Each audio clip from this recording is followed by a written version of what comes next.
Forest Park coach Bill Fisher walked off the court a happy man 3 days ago as his Chargers squeezed out a hard-fought 84-80 victory over the Portsmouth Trojans to avenge last year's loss in the regional finals. This year, the jubilant Chargers once again find themselves in the regional finals, and revenge again is the theme, as they'll need this kind of total team play to overcome the powerful Chaminade-Julienne Eagles, who trounced the Chargers by 18 points earlier this year. Good evening, everyone. I'm Glenn Olson with Howard Blevins here at Dayton's Hera Arena as Waycross Sports presents the Ohio High School Athletic Association Regional Tournament Finals. And Howard, as we both know, these two teams are no strangers to each other. They met on the 3rd of January this year, with Dayton Chaminade emerging victorious 77-59. The Chargers were never really in the game until the 4th quarter, and by then it was too late, Howard. But as we both know, this Charger team is not the same Charger team that Chaminade-Julienne faced back in January. No, Glenn. Coach Fisher has made some real good changes, and the guys have really matured in terms of their total team play. Back there in January, he inserted Bobby Jones, a sophomore, and Ty Clark, a junior, and they've responded really well.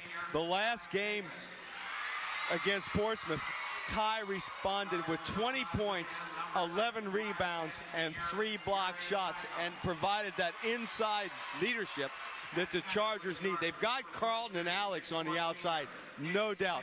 Nick Smith, a solid inside player, steady Eddie you might call. He's around the ball, gets in there, crucial rebounds, stickbacks, and free throws.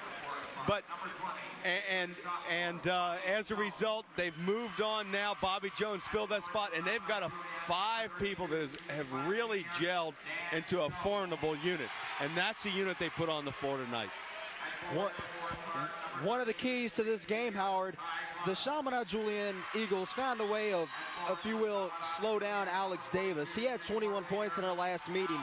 If they can do that again tonight and keep AG's hands off the ball, Ty Clark's going to have one heck of a ball game tonight. He started off his tournament kind of sluggish, really came on against Portsmouth here in Hare Arena 3 nights ago, and he's going to be the key tonight. He's got a good shooter, and he can penetrate the lane and grab the rebounds. When you got an All-American like that, he's always the key.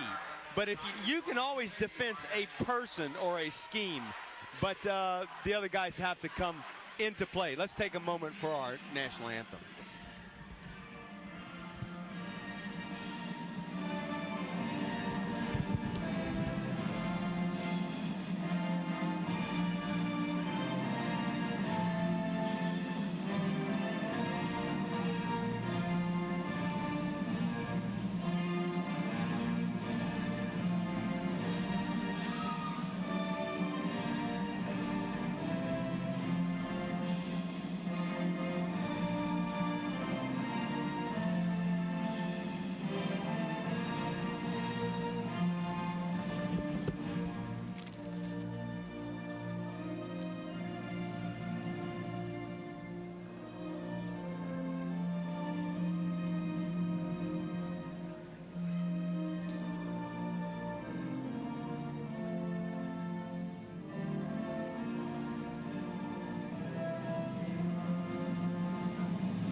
Howard, 32 minutes of exciting basketball action, and the winner of this game will meet St. John's Arena in Columbus, Ohio. And we're going to go starters for you with Chaminade. You get the Chargers.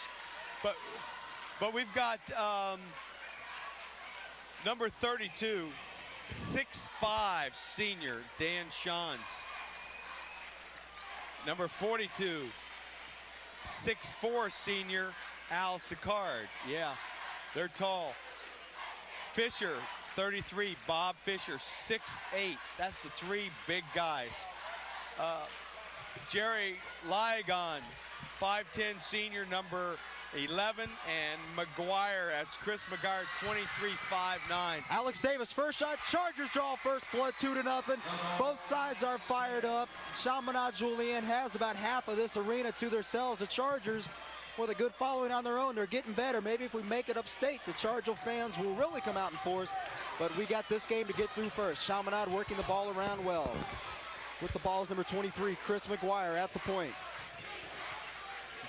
McGuire to Fisher. Fisher to Sicard underneath. Shot up off the glass, good for two, and the foul.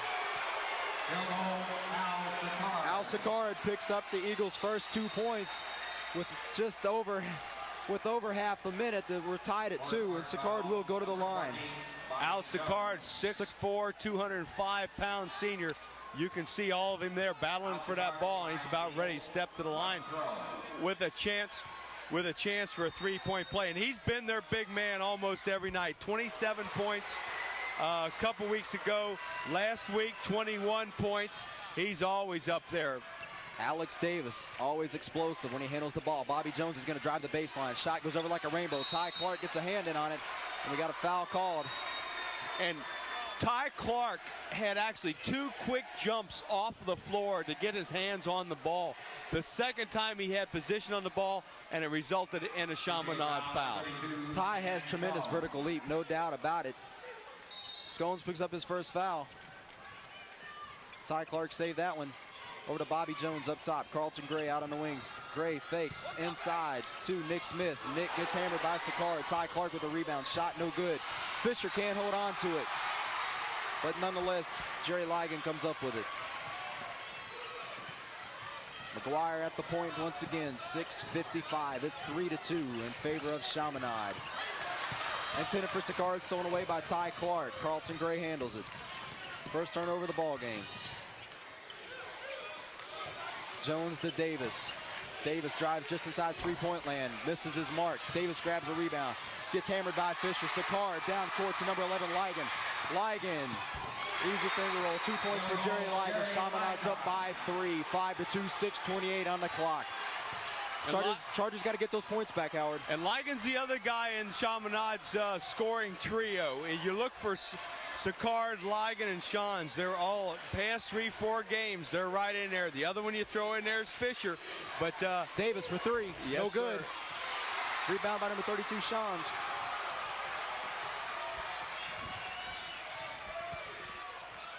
Clock still running down. 6 minutes now. 5-2. Still in favor of Chaminade. Sicard from 15 feet misses his mark. Ty Clark skied over Bob Fisher that time to grab that rebound. That's going to be a good matchup to watch tonight. Ty Clark with 2 rebounds in the game. Carlton Gray misses his mark. Jerry Ligon's off to the races again.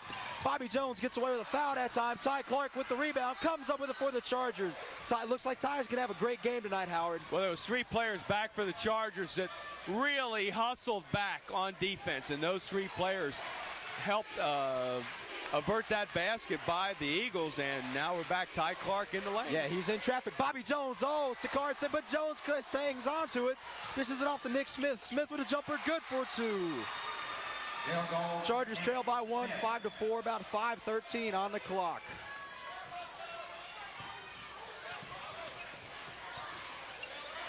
Up top, number 23, McGuire. McGuire with the ball once again. Fisher, back to Scone. Al Sicard. Sicard now with 5 of his team's 7 points. The Chargers are going to have to find a way to shut him down. Carlton Gray up top. Alex Davis dishes it off to Nick Smith. Smith, he's going to be fouled. Foul's going to be on Fisher. Milan. Bob Fisher, Coach Bill Fisher's brother, in case you haven't been following that story. That's going to be his first, team's second. Nick Smith will go to the line. And let's talk about the last time Fisher was the hot hand against the Chargers. 16 points. Absolutely.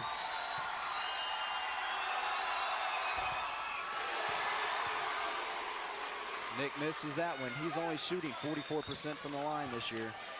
It's been one of Nick's big weaknesses on the basketball court. Shot, yeah, we're really going to need those shots, but he nails the second one. 3 points now, it's 7-5.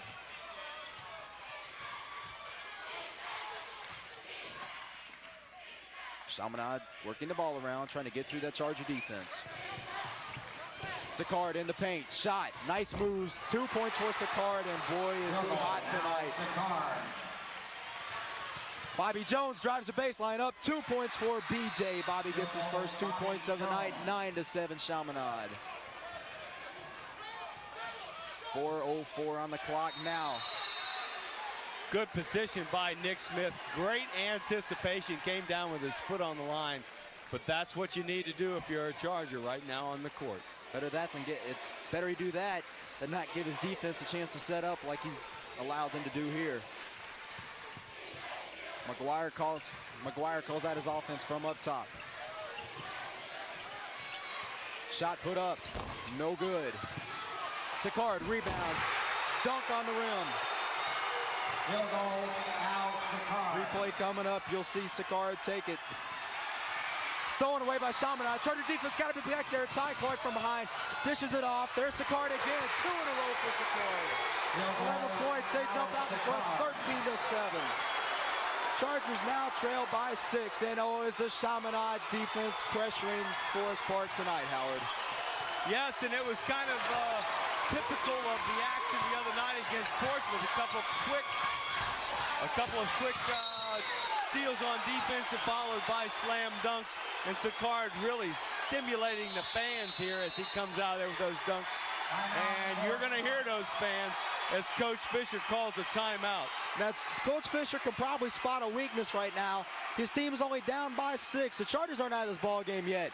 3:15 on the clock, a little bit more than halfway through the first period. Chargers trail by 6. What are you going to have your team do? Are you going to stick to your game plan, or are you going to throw a wrench in it somewhere? Well, no, I haven't seen their plan on the defensive board or the Chargers' offensive board, but they're getting sucked in tight. What's happened now is Chaminade-Julienne, let me call them the Eagles, is getting that ball, kicking it out, and they're getting layups and dunks. So the Chargers are going to have somebody back on defense to take that, slow that down, force the Eagles back into a little slow-down game. They can't give them the fast break. Chargers with a poor shooting percentage this far in the game. They're 4 for 7 from the field, only 43%.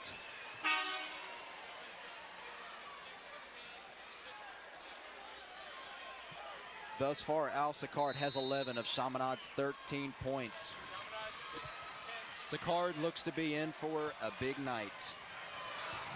Oh, they can run. Fisher couldn't get there. Can they run? You saw Chris McGuire go out to the races that time. And a turnover for Jerry Ligon.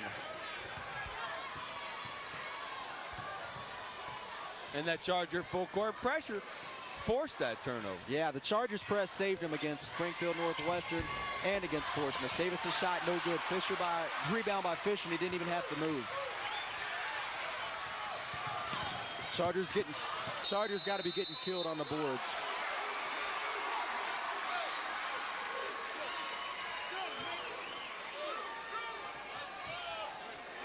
A lot of basketball left.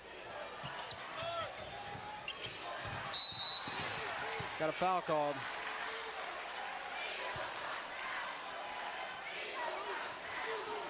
Two.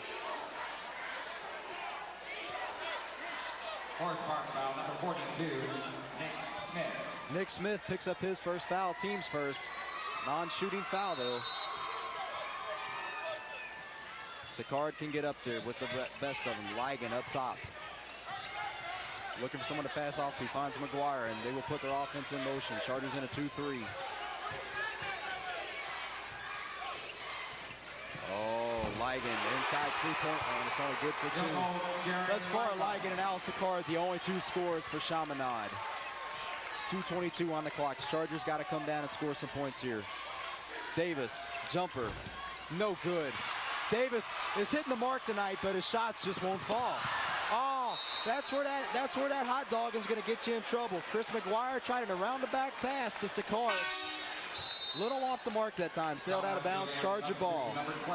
Number 12, Mark Holton, sophomore guard into the lineup. And Alex, cold hand right now. He's had some shots that rattled that rim in and out and in and out and out, but never did drop. And he's going to be a hot hand in a minute. Ty Clark with the pass. Oh, shot can't fall. Couldn't get up there for the rebound. Jerry Ligon up off the glass. Good for 2. Ligon now has 6. It's 17-7. Chargers down by 10. Chargers are down by 10. They got to get some points on the board. The Chargers are just getting killed all over the boards tonight, Howard. And that may be that height advantage that Chaminade has. They've got a 6'8"er in there, a 6'5", and a 6'4". Fouls called on number 32, Dan's. Am I saying it's Shones? Is that right, Howard? Shons. Shons. Shones, you're correct. Long O. Eagle foul, number 32, Dan Jones. Shones picks up his second foul, team's third. Checking in now is number 20, Brian Eaton. Number 20, Brian Ecken, replacing Jones. Ball is out of bounds with 1:38 on the clock. Alex Davis up off the glass. Good for 2 that time. Alex gets his first 2 points of the ball game. Chargers now trail by 8, 17-9. And Alex is going to have to hold him in. You can just feel it right now. This Chaminade-Julienne team just extremely strong. A lot of height. Running into traffic there. Shot put up by Eaton. No good. Ty Clark couldn't get the rebound. Fisher comes up with it, mainly because of his height. So Holton's going to have to run the offense from up top over to Fisher. Fisher, it looks like he's trying to get to Sicard underneath. There's Eaton. Eaton threw that one away. Charger ball. Another Chaminade turnover. The Chargers are going to have to take advantage of those turnovers, Howard. They sure are, Glenn. And that time, Ecken was trying to throw the ball inside. The guy had rolled, turned his eyes away from the basketball, and that gave the Chargers the ball. But now, Alex got to have a hot hand. They need him. Davis drives, shot, put up. Good for 2. There, you no more say it. He's starting to find it. Now if he can pop some 3-pointers in, his team's only down by 6, 17-11, 42 seconds on the clock. Chaminade's probably going to try to eat the clock, try to get the last shot in. They went into at the end of the first quarter last time these 2 team met. Chaminade outscored the Chargers 22-10. 3-second call, 34 seconds. Chargers will have a chance to cut this 6-point lead down. 3-second call. So the Chargers get the ball back with 34 ticks left on the clock here in the opening quarter. Look for AD to burst out of somewhere and try to pop a 3-pointer. Bobby Jones. Fisher's doing a good job of holding off Nick Smith. Davis drives the lane. Shot put up. Good for 2 right over 5. 20 seconds, 19. The Chargers are back in it. They're only down by 4. Can they shut down the Chaminade offense? 10 seconds. 17-13 Chaminade. It's number 11, Ligon. Eaton. Brian Eaton gets 2 more points, and the Chargers trail by 6 at the end of the first, 19-13. Well, Howard, the big thing the Chargers are going to have to improve upon coming into the second quarter is going to have to be rebounding. Yeah, and they're extremely outmanned in terms of height, Glenn. Again, Sicard at 6'4", Shones at 6'5", and Fisher at 6'8". But scoring-wise, Alex just coming alive with a hot hand. Alex Davis 8 points, Nick Smith with 3, Bobby Jones with 2, and for the Eagles of Chaminade-Julienne, Sicard 11 points, leading all scores. Jerry Ligon 6, Brian Ecken 2, and we don't want this to be a repeat of the January game where Chaminade got out in front right away, went on and easily cruised. Going into the third quarter, Chaminade had a 44-21 lead over Forest Park. So Eaton's going to bring it in right in front of us here at the press table. And this is the final period of the first half. Chargers down by 6, 19-13. Chaminade doing a good job of working the ball around, well, getting around the Charger defense, but Nick Smith with a nice hand there. Good save by Nick Smith. Get back on the court, Nick. Get back out there. He's having trouble finding a place to get in. Alex Davis over to Ty Clark. They're letting Nick get back there because they need his rebounding. Nick looked like a linebacker running down that time. Nick up off the glass, gets hammered by Sicard, gets his own rebound, fakes the shot, Can't get it to fall. Fisher with the rebound. And that's where that height's coming in handy. But they had a couple shots, and they were on the boards. That's what they need to do. Now we just got to get him in there now that we got there.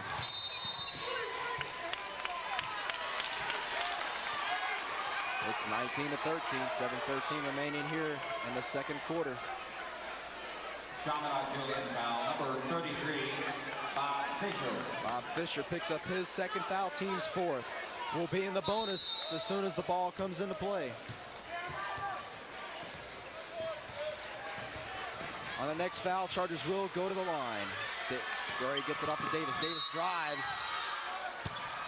Touch foul out front. I think they're going to call that on Jerry Ligon, number 11. Let's check that out. That'll be Ligon's fifth, and I think it's going to put Alex Davis at the line. Number 11, Jerry And that's Ligon. Watch Davis drive in. There's Ligon with a little accidental contact right there. Yeah. Tries to get the shot off. And our officials for tonight, Larry Fox and Terry Hall, both from kind of the north central part of Ohio. Larry Fox out of the Ohio Capital Conference, Columbus City League. Davis in the line. Terry Hall out of the also Ohio Capital Conference, Columbus City League, and both have them a lot of tournament experience, averaging about 15 years tournament experience between them. And Davis's string of perfect free throws continues. He was perfect against Portsmouth, and he's coming into this game with a 79% shooting percentage.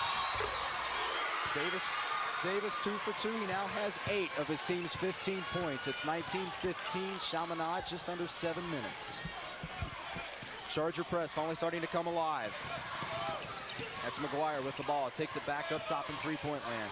Over to Ligon. Looks like you got the original, not the original 5 in there. Fisher's out, Eaton's in. Other than that, the original 5 that started the game. Carlton Gray got a hand on the ball.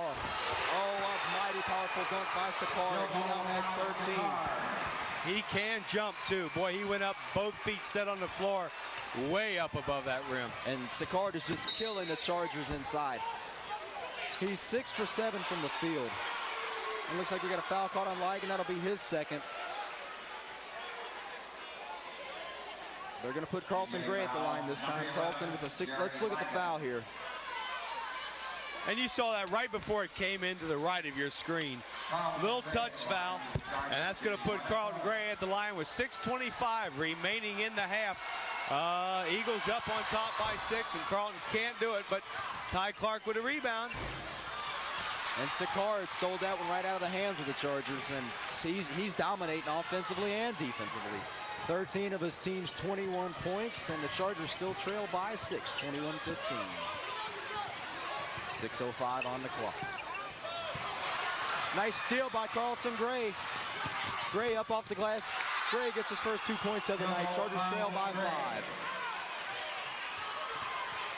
With the ball, Jerry Ligon over to number 23, McGuire. There's Sakard. Jumper, no good. Alex Davis comes up with the ball for the Chargers. He's being pressured by Embry. Gray drives in. We got a foul called on number 20, Brian Eaton, his first. That's Ecton, Glenn. And that's what the Chargers need to do right now. This big, tall team from Chaminade. You're going to see it. Ty Clark's going to get that ball, throw it back up. He's a little short. Anyway, that's Carlton's at the line shooting 1-and-1. But with a big, tall team, we're going to have to get some fouls on them, slow them guys down. And the Chargers learned how to foul that big man against Portsmouth, but they just can't do it tonight. Gray makes his first free throw of the night. It's 21-18 now, Chargers. Carlton can make it a 2-point lead, can't do it. It'll stick at 3. So Carlton now with 3 points on the evening. 21-18, 5:30 remaining in the half. They're quick. Chaminade is very quick. But the Charger press is starting to work better now. It has been working all night. It's starting to work better now. Chaminade working the ball around. Trying to confuse the Chargers. Sakard in the paint. Shot. Oh, he's hot. 15 points now for Sakard. And he puts his team back up by 5. 23-18, 5:07. And we got an official timeout coming into the right of your screen right there, I hope. Nick Smith caught a little bit of an elbow, and his contact lens was a little displaced. Looks like Nick's okay. There you can see him to the left of your screen.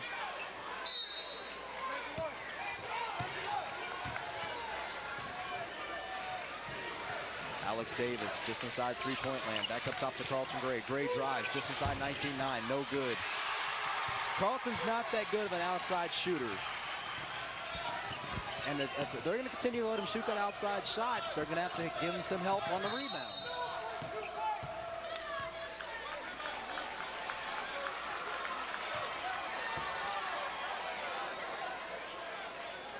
Fourth card foul. Foul's called against Nick Smith. Nick Smith. He picks up his second foul, only his team's second foul. And it's 23-18 right now. Chaminade, 5-point lead for the Eagles.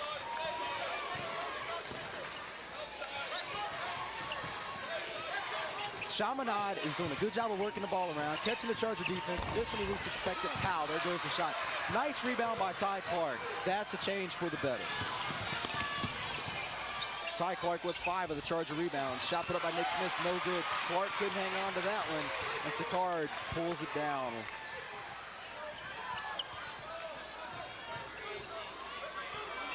They run the offense up top again. Number 12, Holton with the ball. To Sicard, just at 15 feet. Sicard drives, shoots up off the glass, good for 2. And he's going to be the player the Chargers have to stop. He's just demonstrating right now the tremendous athletic ability he has, and he's just crunching the Chargers. Davis for 3, count it, all net, all net. Davis now with 11 points. That was all net. That was at least a 22-foot three-pointer, because he was far away from that line. That should be a 4-pointer from that far. 25-21 CJ, 4-point lead for the Eagles, 3:33 on the clock. Shot put up, no good. Ty Clark can't hang on to it. We got some fouls in there. Yeah, somebody over the back. It looks like Julian Embry, the 6'3" junior, if I get it right. Yeah, Sicard, let's take a look at the replay here, Howard. And there he was. So you saw him call his own foul there. Sicard picks up his first. Ty Clark will go to the line. Ty shooting 57%. If you're a Charger fan, you need him on the bench. Sicard on the bench with about 8 fouls. He's just a dominant factor inside. Count it for Ty. Gets his first point of the evening. He'll get his bonus shot. Ty Clark had a great game against Portsmouth to get him here. 20 points, 11 rebounds, 3 block shots. He's incredible. 2 for 2 from the line. Now only a 2-point lead for Chaminade as the Chargers amazingly start to come back. Sicard over to Eaton. Brian Eckton. Eaton gets his 4th point. Up ahead to Bobby Jones. Bobby Jones fakes Sicard. 2 points and the foul. Sicard. 2 points and the foul. And fouls on 42. That's who we called it. Al Sicard, the 6'4" senior. And like I said, we need 8 fouls on him. We're 1/4 the way there. That's 2. Chargers with a chance to tie this ball game. It's 27-25. Bobby Jones is going to be shooting 1 in the bonus. 3:13 on the clock. Chargers got a chance to crawl right back in this one. Oh, he's only shooting 1. Excuse me. He's only shooting 1.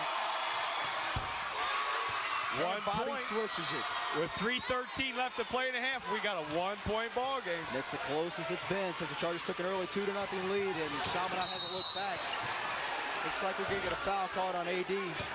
Trying that coming from behind steal. He had a line on it, but the Eagle had veered a little bit when he should have pawed. There he is. Now watch AD come in behind him. Yeah, there you go. Oh. AD giving a little bit extra, and he's going to have to pay for it. But he could waste that foul with 3:05 left, because they didn't put him at the line. That just gave him the ball inbounds. As he, alley-oop. Sicard now with 19 of his team's 29 points. That was a beautiful alley-oop. Ty Clark inside the paint, good for 2. And that's the same as the alley-oop, but it doesn't get the fans on their feet. Still counts for 2. It doesn't matter. Turnover. Come on, Chargers. You need a turnover here. Got to stop Sakard. Steal one. Sakard, there he is again. Get your hands in him. Charge! Charging foul. Oh, Sakard can't believe it, but that's going to be his third. His third in the first half. Oh, Mr. Sakard might be out of this game by the time we get to halftime. 2:27 on the clock. More than I like it. Look at the rebound. Here we go. Here we go. He's got his feet set. Sakard kind of dipped that right shoulder in there. Off the glass, it goes in. Ty Clark doing a fine job holding his on. And we're about halfway to 8. That's 3-8. 29-28. The Chargers with a chance to get the lead back in this game. It's 29-28 right now. Carlton no good. Charger ball. Charger ball. 2:14 on the clock. Nick Smith's going to throw it in. Alex Davis out in three-point land. Davis fakes one, but throws it right into the hands of number 35, Julian Embry. So got to get the ball back right now. The Eagles are starting to have trouble hanging on to that ball, Howard. Carlton's doing a fine job, a little pressure defense out front. Fisher gets ripped, but we got a travel called.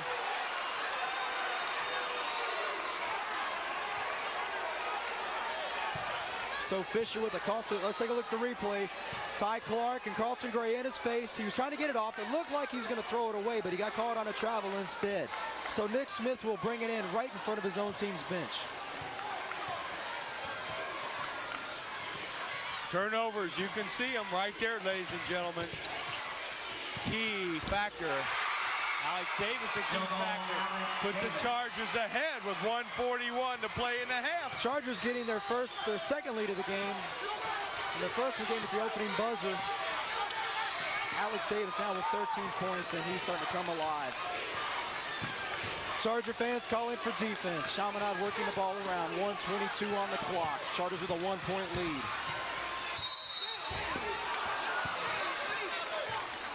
Embry couldn't get that shot to fall. Coach Rebels can't believe it. Forest Park foul number. Pass inside there. Embry goes up hard. Going to be fouled with a body by 2-0, Bobby Jones. Bobby Jones picks up his first foul, team's third. Jared Pierce, who's been mostly a reserve player this year, is coming in. And as we know against Portsmouth, Jared did a good job of eating that clock up. So Alex Davis, who currently had 4 fouls, would sit out so he wouldn't foul out, come back in and finish the stretch.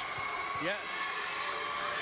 Since January, Jared's been that sixth man, and a fine sixth man he's been, demonstrating the ability to just handle that ball on the floor and lead the Chargers. And here we go. Chargers still up by 1:19 left to play in a half. Embry misses 2 crucial free throws. Eaton shot, no good. Chargers got to get that rebound. Shot put up, Ty Clark hammered from behind. Holton comes up with a shot again, no good. Try to tip in Alex Davis. Nick Smith, Alex Davis. Chargers come away in that melee, Howard. And Dayton had about 57 shots at that basket. You hear the Chaminade fans calling for a foul. They're not the officials. The Zebras called that when it's Charger ball, and the Chargers still got a 1-point lead with 50 seconds on the clock. It's been a totally different ball game this second quarter. Davis with a shot off the mark. Gets a rebound. Gets ripped underneath and a foul call. Alex will go to the line. I believe that foul is going to be on Chris McGuire. And I tell you what, the Chargers did a fine job crashing the boards on that play, keeping that alive. Here you're going to, I don't know where we picked this up, but this is where the foul comes in. Alex goes up right there, the foul across the arms, right there to the right of your screen. Davis with 13 points. Shooting 2 at the line. The dollar bills were waving in Charger land. Oh, and he misses his first one in a game and a half. This is his first miss at the free throw line since the Springfield Northwestern game back at UD Arena. Misses 2 in a row. He'll stick at 13. A couple of crucial free throws missed by AD. Chargers still with a 1-point lead. 33 seconds on the clock. Holton fakes a drive in. Finds Chris McGuire. Fisher with the rebound, looking for some room to put it up, and Bob Fisher gets his first 2 points of the ball game. Chaminade with a 1-point lead now, 31-30. Jared Pierce up top to AD. Davis, turnaround jumper, no good. Nick Smith rebound off the glass, 2 points and the foul. Smith now with 5 points. He's 1 for 2 from the free throw line thus far tonight. He'll get another chance. It's Davis puts the shot up, off the mark. Nick Smith with the rebound. Shot coming up, off the glass, and there you saw the foul. Nick Smith at the line, 1 throw. Nick Smith 1 for 2 from the line.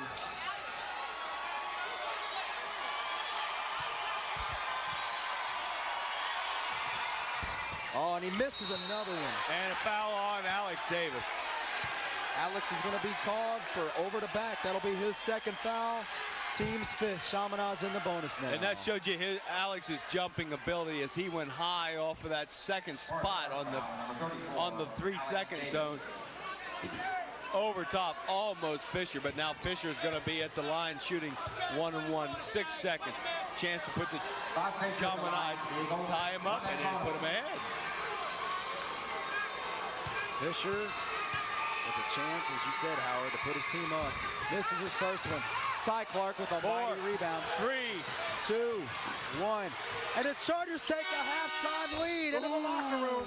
It's 32-31 Chargers. Howard, you want me to give a quick scoring recap? Go ahead. Bobby Jones, these are unofficial, of course. Bobby Jones with 5. Ty Clark with 4. Carlton Gray with 3. Alex Davis with an incredible 13. And Nick Smith with 5 for Chaminade. Jerry Ligon with 6, Brian Eaton with 4, Bob Fisher with 2, and Al Sicard with 19. And fouls, I don't know how critical they're going to be. We talk about this from time to time. For the Eagles of Chaminade-Julienne, you got Al Sicard with 3. That's critical. Also, Dan Shans, Jerry Ligon with 2 each. For the Chargers, no one with really 3, but you got Bobby Jones, Nick Smith, and Alex Davis all with 2. So at some point in time, it may be critical. And Howard, with that, we will be right back with the second half of this evening's game after this word from Waycross Community Television and the kind people who made this telecast possible.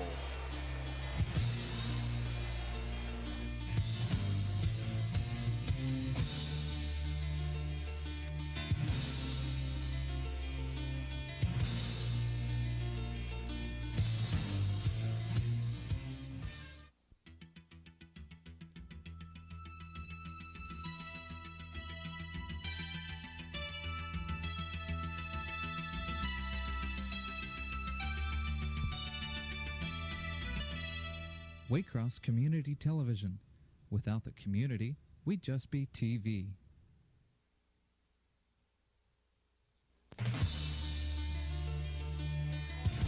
Mr. AD, Forest Park basketball. He's about ready to get this ball at the top of the circle. Carlton Gray over to Alex Davis. He looks inside, outside, nothing there. He says, I'm going to do it myself. And outside that 3-point range, you'll see the net pop straight up in the air. Poof. 31 for the visitors.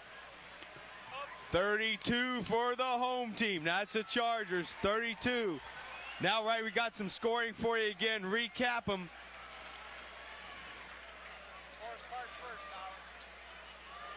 Alex Davis, 15. Ty Clark, 4. Nick Smith, 5. Bobby Jones, 5. Carlton Gray, 3. For the visitors on the scoreboard, the Eagles, Al Sicard, 19. Jerry Ligon, 6. Brian Eckton, 4. Bob Fisher, 2. Field goal percentages, Forest Park 12 for 27, 44%. Dayton 15 for 25, 60%. Free throws, Forest Park 7 for 13, 53%. Chaminade-Julienne 1 for 4, 25%. Chargers got the ball and they're looking to increase their lead. And it's Charger ball. Davis drives. He's back to Nick Smith. He's going to kick it back. Bobby Jones inside three-point land, no good. Nick Smith with a rebound up off the glass, no good. Tip in. I don't know who they're going to give that one to. And players all over the ground, but the basket is Nick Smith. Chargers 34-31. And the Chargers, they've been a second-half team all year. Let's hope it holds true here. They can blow Chaminade away. Bob Fisher gets his 4th points of the ball game. It's 34-33 Forest Park. Ty Clark threw that one away. A turnover for Ty. Bringing it back down is Chris McGuire. And another jam by Al Sicard. He now has 21 points. Get him with a couple more fouls, Glenn. Get him out of there if you're a Charger Let him fan. drive down for those slams again and draw a foul for charging. We'll see who gets on their feet then when he fouls out. Alex Davis, his 2nd three-pointer of the ball game. AD was 16 of his team's 37. He's 2nd in scoring overall, trailing only Al Sicard. He has 21. They started to spread their scoring out a little bit. Chaminade did. It was all Sicard in the first quarter. 2 points there for Sicard. He now has 23. Took a questionable step there, but it still counts. Carlton Gray inside 3, no good.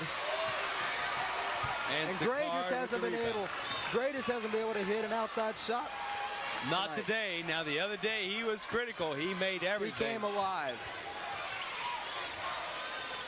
Chargers are getting out-rebounded 15-13 right now.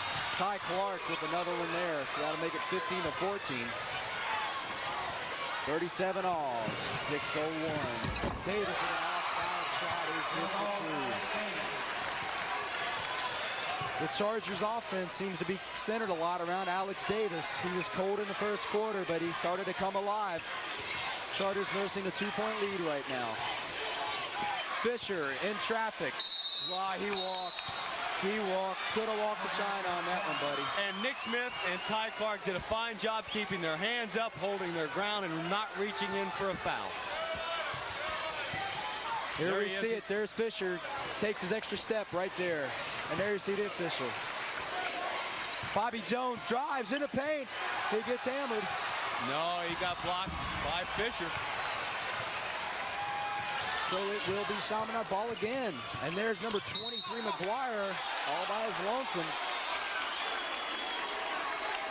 And a brush foul called against the Chargers. Coach Fisher obviously not happy. Take a look at the replay. McGuire drives in, and there it is.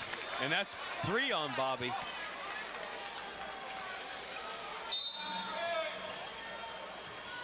Inbounds. Sicard off balance, no good.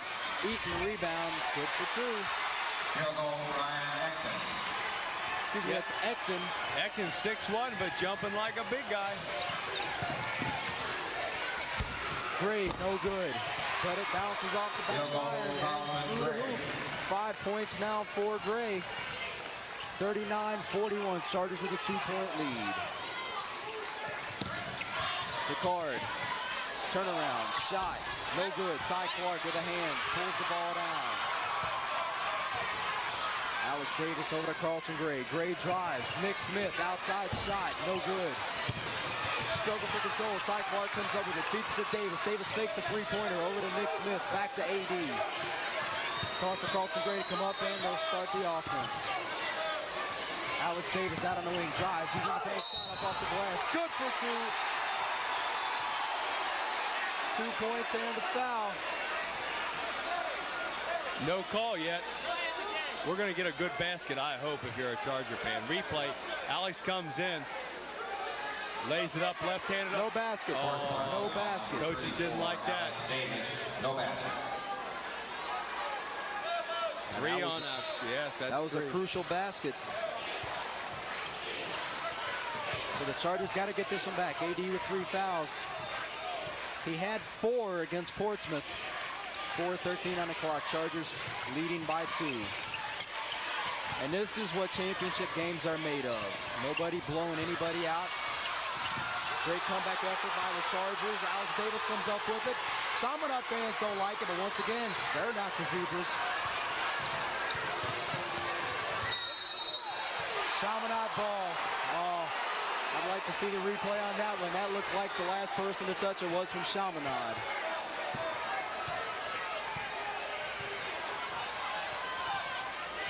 Chargers still with a 2-point lead, 3:45 on the clock. Chaminade fans come alive. Drive in by Ligon. No good. Bobby Jones tries to pull it away. Charger ball. Chaminade fans don't like it. Chargers right now with 8 turnovers. Chaminade 6. So the Charger fans come alive. Alex Davis for 3. Count it. AD with 3. 21 points now. Chargers jump out to a 5-point lead, 44-39. 21 points. Alex Davis just turned and popped it. He lost it. Touch foul, Carlton Gray. That's going to be his first. I think he got the ball. Bobby Jones with 3 fouls, Alex Davis with 3, Carlton Gray with 1, and Nick Smith with 2. Let's take a look at it right here. Here comes the Chaminade player driving. And there's that little brush foul. Carlton Gray. Sicard, 2 points. 25 now for Sicard. It's a 44-41 ball game. Ty Clark fakes. Gets the ball stripped, and we got a foul call that time. Looked like number 32, Dan Shones, his 3rd. Team's 3rd. So Ty Clark will go to the line. Ty Clark, he's 2 for 2 from the charity stripe. Clark shot. Ball rolls out. The Chargers are missing a lot of essential free throws, Howard. And that's going to be critical. They've got to, down here at the wire, they've got to start making them. Nails it. 5 points for Ty Clark. As we said, the winner of this one goes to Columbus, St. John's Arena. 2:52 left to play in the 3rd period. And nails are starting to be bitten around here. Chargers with a 4-point lead. Sicard, and he's like King Midas. Every time he touches turns to gold. Absolutely. This would be a totally different game if Al Sicard went in here. So how are the Chargers going to make him pick up his other 2 fouls he has? Like that. Drive the lane. Put it up. Ty Clark with a tip in. And Ty Clark's big basket underneath. Clark gets his 7th point of the night. It's 4-point lead now for the Chargers. 47-43. 2:15 on the clock. That's Shones inside 3-point land. Inside to Ekton. Ekton turn around jumper swatted out by Clark. Ekton with 8 points now. 2-point lead for the Chargers. Davis just inside 3-point line. Good for 2. And Davis has found his hot hand this half, Howard. And he's got to keep that. That's a characteristic of an All-American. Just keep banging away. And Alex would really like to make the state title game. 1, because he's a senior. Number 2, that'll be his home court next year. He's on a 4-year scholarship for Coach Gary Williams and the Ohio Buckeyes, Ohio State Buckeyes. 2 points. 51-45. Chargers sprint out to a 6-point lead. Biggest lead of the game, I think. Ligon now with the ball. Shot from inside 15 feet. No good. AD gets a hand. They're still bouncing around. Bobby Jones comes up with it. Alex Davis with the ball. It's 2-on-2. Alex Davis loses it. Gets it back. Alex puts a shot up. Sicard takes it out of bounds. Charger ball. 45 for Chaminade. 51 for the Chargers. 111.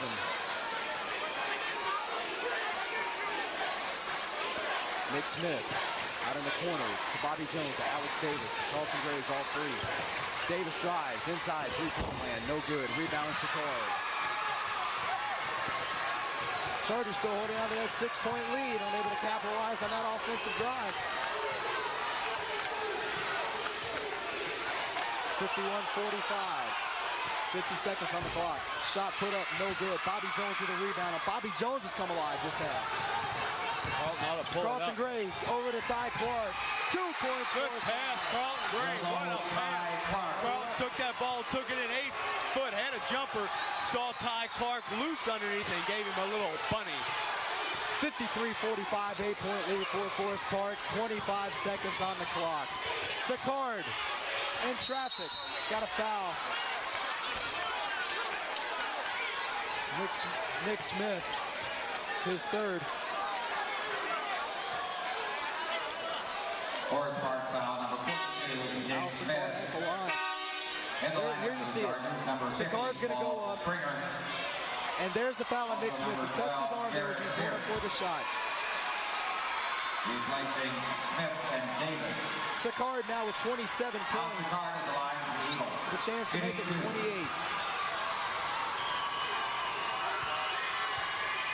As the graphic shows, he's 1 for 1 from the line. 28 points now for Sicard. Sicard pulls his team within 7 with a chance to make it 6. He has 28 points, trying to make it 29. Charger fans scream and holler. To no avail, 6-2 in a row.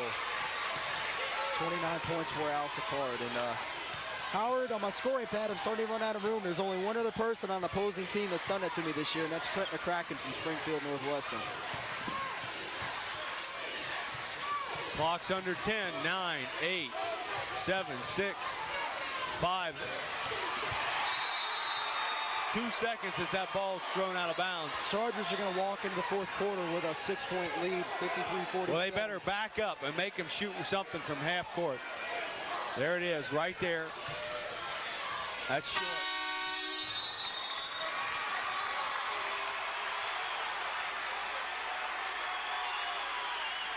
Chargers with 21 points in that quarter. And Forest Park with 16. The Chargers have now led the last 2 quarters, outscoring 19-12. And outscoring, and Forest Park outscored Chaminade 21-16 there in the third quarter, Howard. And that third quarter, like most of the last game, is the fact that the Chargers have been really on the boards, out-rebounding the Eagles substantially. Ty Clark inside, snatching the ball off. Sicard, he's been steady inside there. He's got his exceptional night, going 29 points, including, what's that, 2, 4, 6, 8, 9, 10 in that third period. But again, the Chargers still just creeping slowly in front, nicking away at that inside power game by Sicard, and they're holding on to this 6-point lead, and they got 8 minutes left. And fouls, we got a couple of them with 3 fouls now. We got Alex Davis, Bobby Jones, and Nick Smith, and a big one, Dan Shans and Al Sicard, as the Eagles have the ball. Shot good for 2 by Jerry Ligon.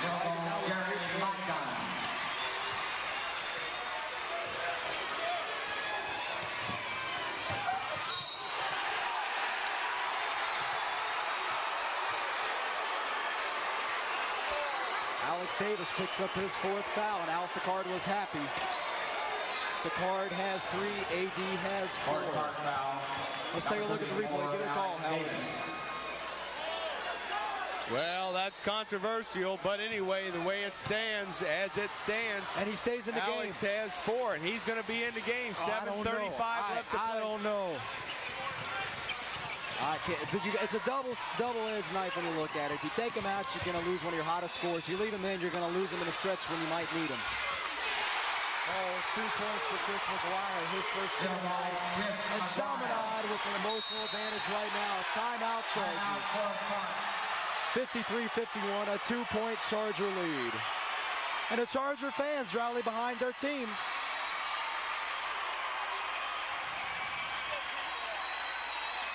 Howard, not too much you can say. Alex Davis with 4 fouls. Like I said, it's a double-edged knife. Yeah, and your philosophy is put him on the bench for 3 or 4 minutes and bring him back when it's either out of reach one way or the other, or let him play. I'd like to let him play. Alex knows what he needs to do. He's smart enough, the capable athlete. He's going to have to go out there and do it. There's no tomorrow. Chargers are doing a good job of getting back those boards. Chaminade was killing them early in the game. Right now, they're out rebounding 8-4. And right now, somehow, you know how the officials go into the locker room, check the scorebook, and see fouls? Well, coming back now in this second half, quickly the Chargers have picked up 4 fouls to the Eagles only 1. And as a result, Alex Davis is in a little bit of trouble. But he's out there on the court with the ball. You see the trophies the teams get on that second table right there at midcourt. They had to put them out there so the teams can see them and give them a little extra incentive. Troubles for control. Carlton Gray comes up with it up off the glass. Carlton good for two. Clutch basket by Carlton Gray. It's 51-55 Chargers. And there's some other seniors on that floor besides Alex, and there was one of them rising to the occasion.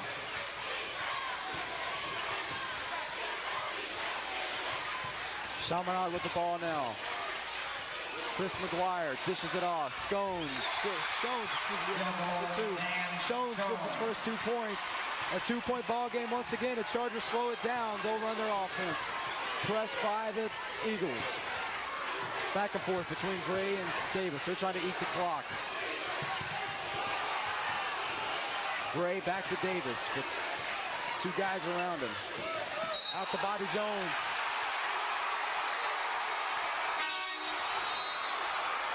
Questionable call there. Chargers number 12, Jared Pierce.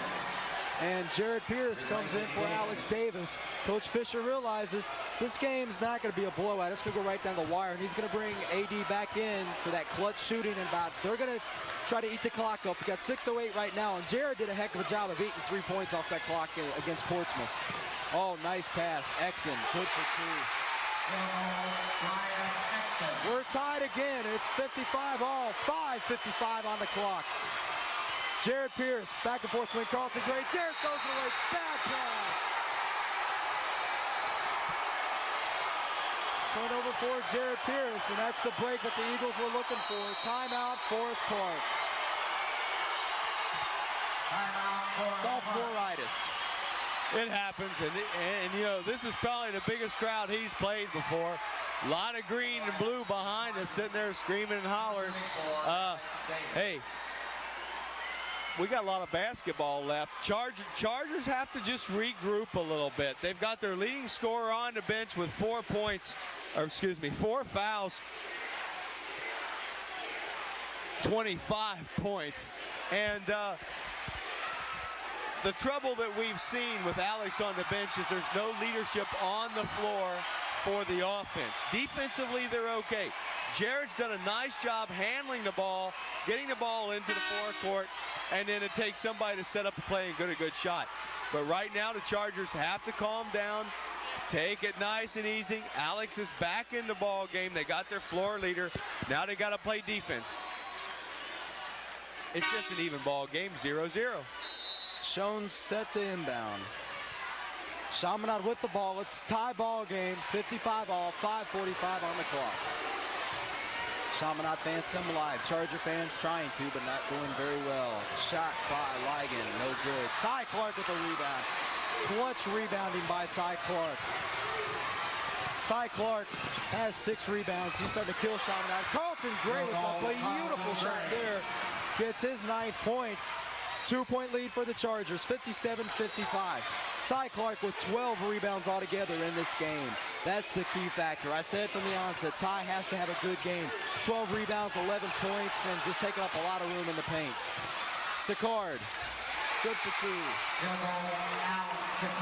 Chargers could have had Al Sicard fouled out of this ball game in the 3rd quarter. Well, they were looking for a foul that time. A lot of pushing and shoving going on in there. Couldn't get a call, and Sicard comes loose with the ball, an easy layup. We're all tied up, 57 all. Carlton Gray to Nick Smith. Smith off the glass. Nick Smith with a beautiful. No, he just laid there for a minute. He'll play through it. Yeah, he was acting like he was hurt.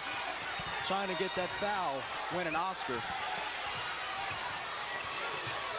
So with 4:30 left, Chaminade has the ball. Chargers with a 2-point lead. Foul called against Bobby Jones. Ty Clark.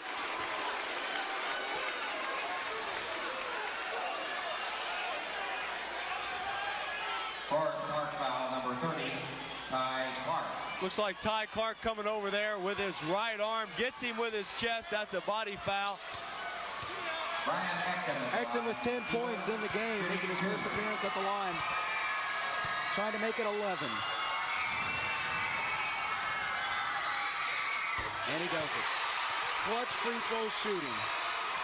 59-58. Chargers are praying he misses this one. He's perfect from the line, but he's only taken one shot. Second shot, no good. But Nick Smith pulls it out of there from Shones of Chaminade. Oh, Ekman would probably love to have that one back. Bobby Jones. Oh, stolen away by McGuire. Crucial turnover. McGuire's going coast to coast. Steal by the Chargers, but a foul.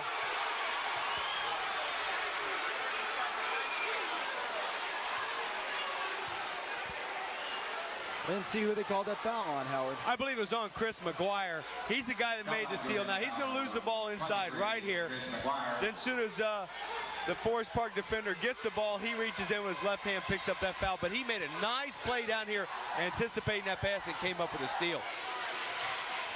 Forest Park in the bonus situation now. Next time, CJ's in the bonus now. Forest Park with 5 fouls. CJ only has 2 fouls. That could hurt the Chargers. If you put guys like Alex Davis at the line, you're going to get caught for some points. Davis with 15 free throws and 2 points. He now has 25. Al Sicard still leading all scorers with 31. Correction, that's Davis with 27. Good defense by Nick Smith. Hey, I want... Timeout, Chaminade.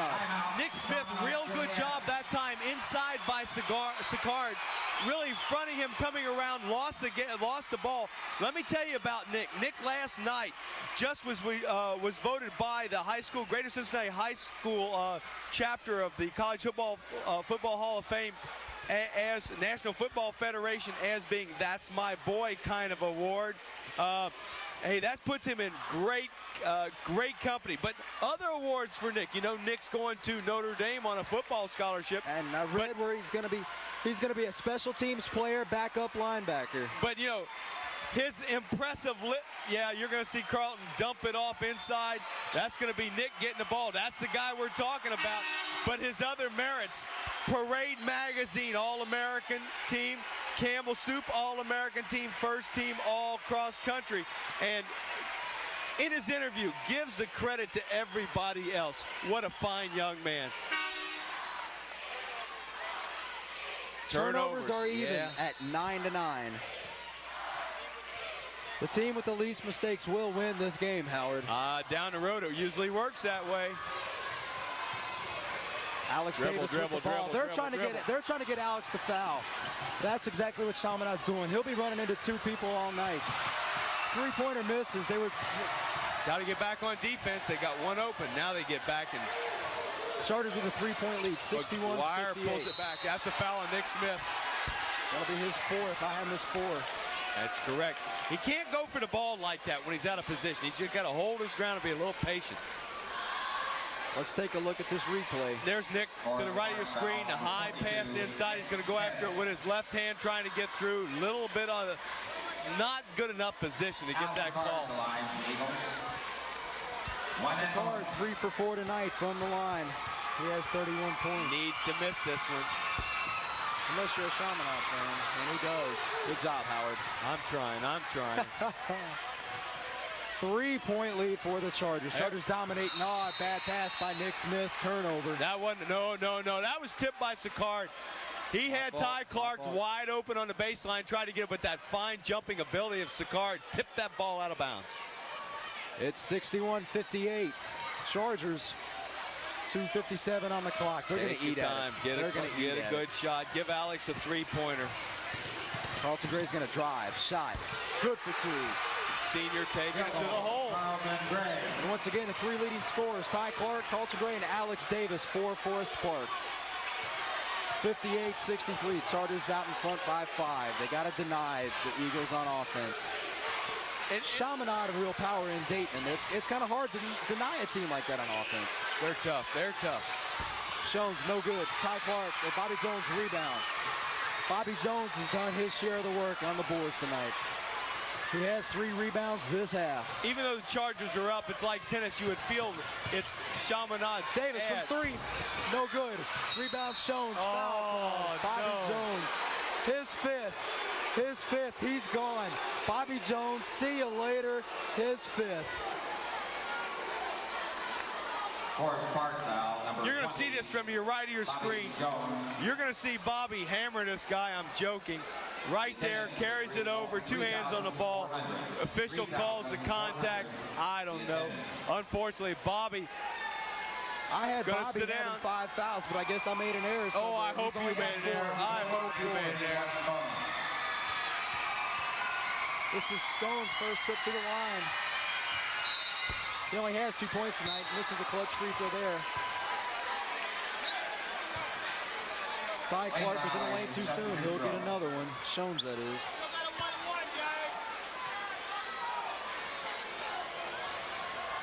Chargers out in front by 5.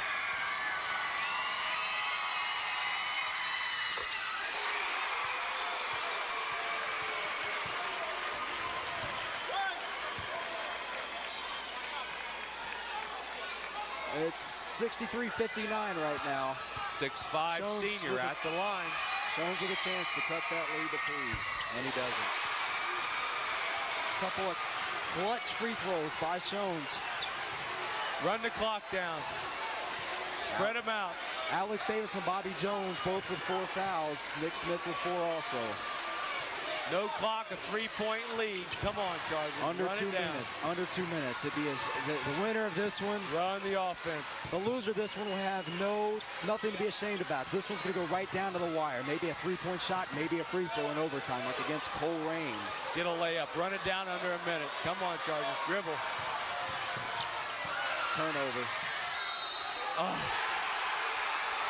Bobby Jones with a turnover.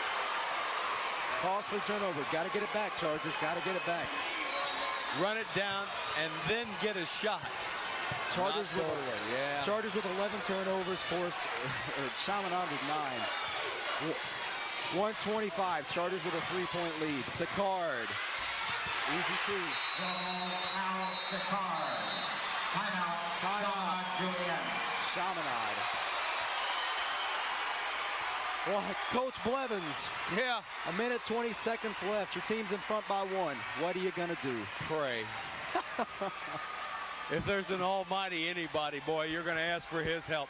I tell you what, with the foul situation being what it is, and Chargers have the ball, they've got to run their offense. They can't run 120. Chaminade's calling a timeout. They know that if the Chargers start to work off the clock, they're going to have to go to the foul. They know who they want to foul. Chargers got to run their offense and get a basket. Get back on defense and pray. Charger fans out in force here tonight, trying to get their team fired up. Had a real good pep assembly today. Everybody real fired up. Even for the people who didn't go to that Chaminade game on January the 3rd, this loss hurts. That was the worst the Chargers have gotten beat all season. And, you know, Sicard, 33 points. You're going to have to defense him down on the other end. Alex Davis, big night for Alex, 27 points. The senior's going to rise to the occasion. Bill Fisher said that his Chargers were ready for Chaminade, and boy, are they. This is nothing like a blowout. Makes it over the timeline. We've seen a couple of those freak 10-second calls. Charger ball. They said it went off the hands of McGuire. Great call by the officials. It did go off. The Julienne fans, Chaminade-Julienne fans, didn't want that, but yeah. And I can't see what they're complaining about. They've been watching a replay all night. We're coming under a minute, 105. Let AD pop 3. But I'll take 2 any day. That's a big lead. That makes it 3 under a minute. Oh, 65, Sicard, they're looking, 62. everybody claps is on Sicard. There he is, no foul. Oh, that's okay, that's not gonna hurt unless it's on somebody that's gonna put him out of the game. Let's see who that's on. Ty Clark picks up his second foul. No, they said Carlton Gray. It's his second. I don't know if we're going to see a Carlton coming from the back there inside. Right there underneath Carlton Gray, I guess a little body foul. Carlton picks up his second foul. Let's hope he misses one of these. Oh.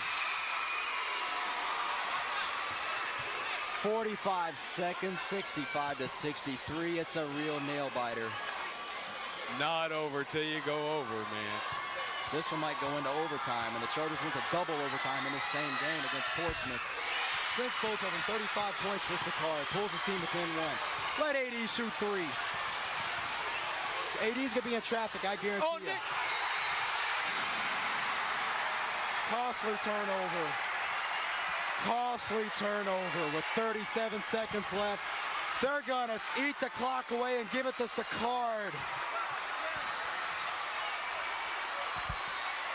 Oh, was that costly? 13 to 10 turnovers, Chargers with 13. They're going to eat the clock. It's not over. Come on, Chargers. Come on, Chargers. You made it this far last year. You made it this far last year. They're all around Sakari. They're all over Sakari. But don't he leave wants him the ball. He wants the ball. Driving in is Ligon. White. 16 seconds. Chargers with a chance to win it. Carlton Gray drive, shot. Get in there. Bobby Jones rebound. Get in there. Get in there. Foul. Charging foul called against Chaminade.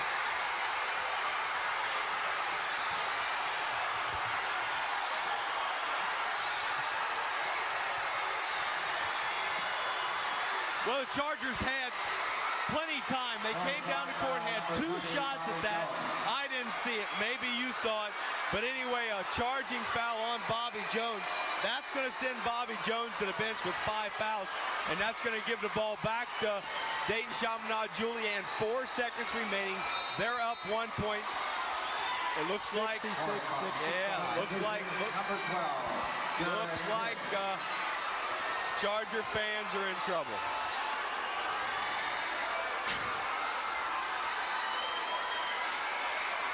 The big factor, the Chargers with 13 turnovers, Chaminade with 10. That's the big factor, Howard.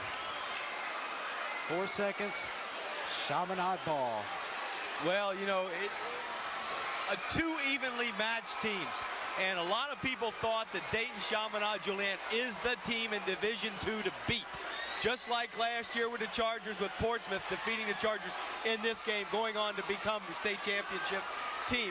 You might be looking at the best 2 teams in the state this year for Division II. But, you know, a little flick of the wrist, a little bit of shot, that could be the Chargers on top 67-66 now. But it's not going to happen. It's almost going to take an act of God to turn things around. Yogi Bear like to say, it's not over till it's over. 5-second call. 5-second call, inbound the ball. 2, 3, 4, and they're going to call a foul real quick. Jared Pierce. 2 seconds left, though. That's going to put the final nail in the coffin. Chaminade's going upstate. 2 seconds on the clock. Ligon making his first appearance at the line. 66-65, Chaminade-Julienne. Nothing to frown about, Howard. Nobody expected him to make it this far. Timeout, Chaminade-Julienne. Chaminade calls the timeout.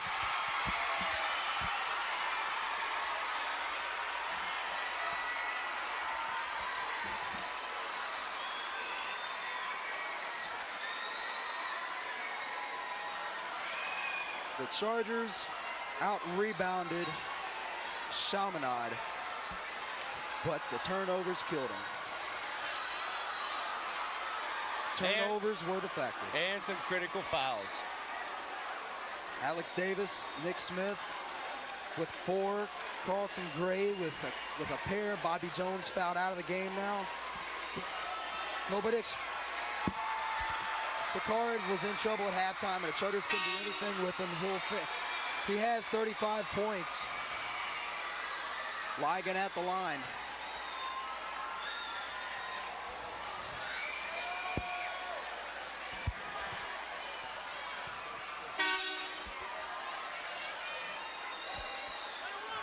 (66-65). What a heartbreaker. Very Ligon on the line. Oh, it's gonna take a prayer. Gonna take a prayer. Let's go. Missed one. 67-65. Hey, it's gonna be a 3-point shot. It's gonna be a 3-point shot.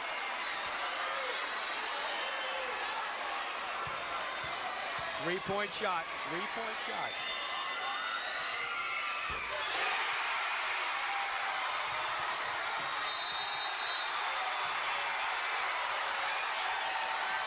Chaminade ball with 1 tick left on the clock. Another Charger turnover. Chargers with 14 turnovers. Chaminade with 10. Hey, nothing to hang your hats about, boy. This is great. This is great.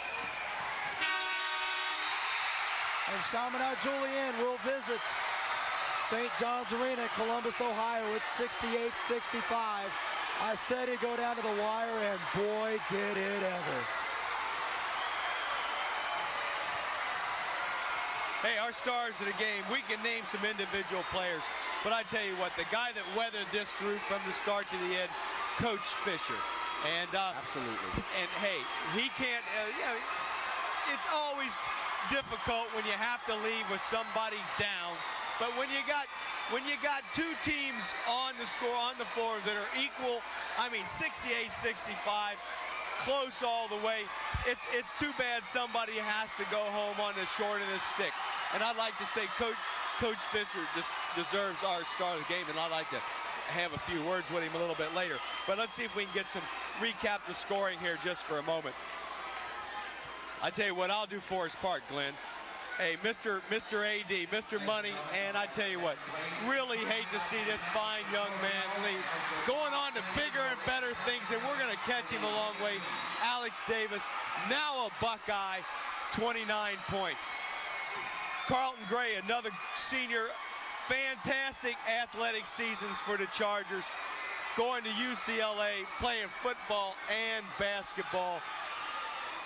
A great scholar, over a 4-point average for the Chargers. Carlton Gray, 11 points. Ty Clark, 11 points, and we've not seen all of Ty. Ty is going to be back next year. Back with us next year.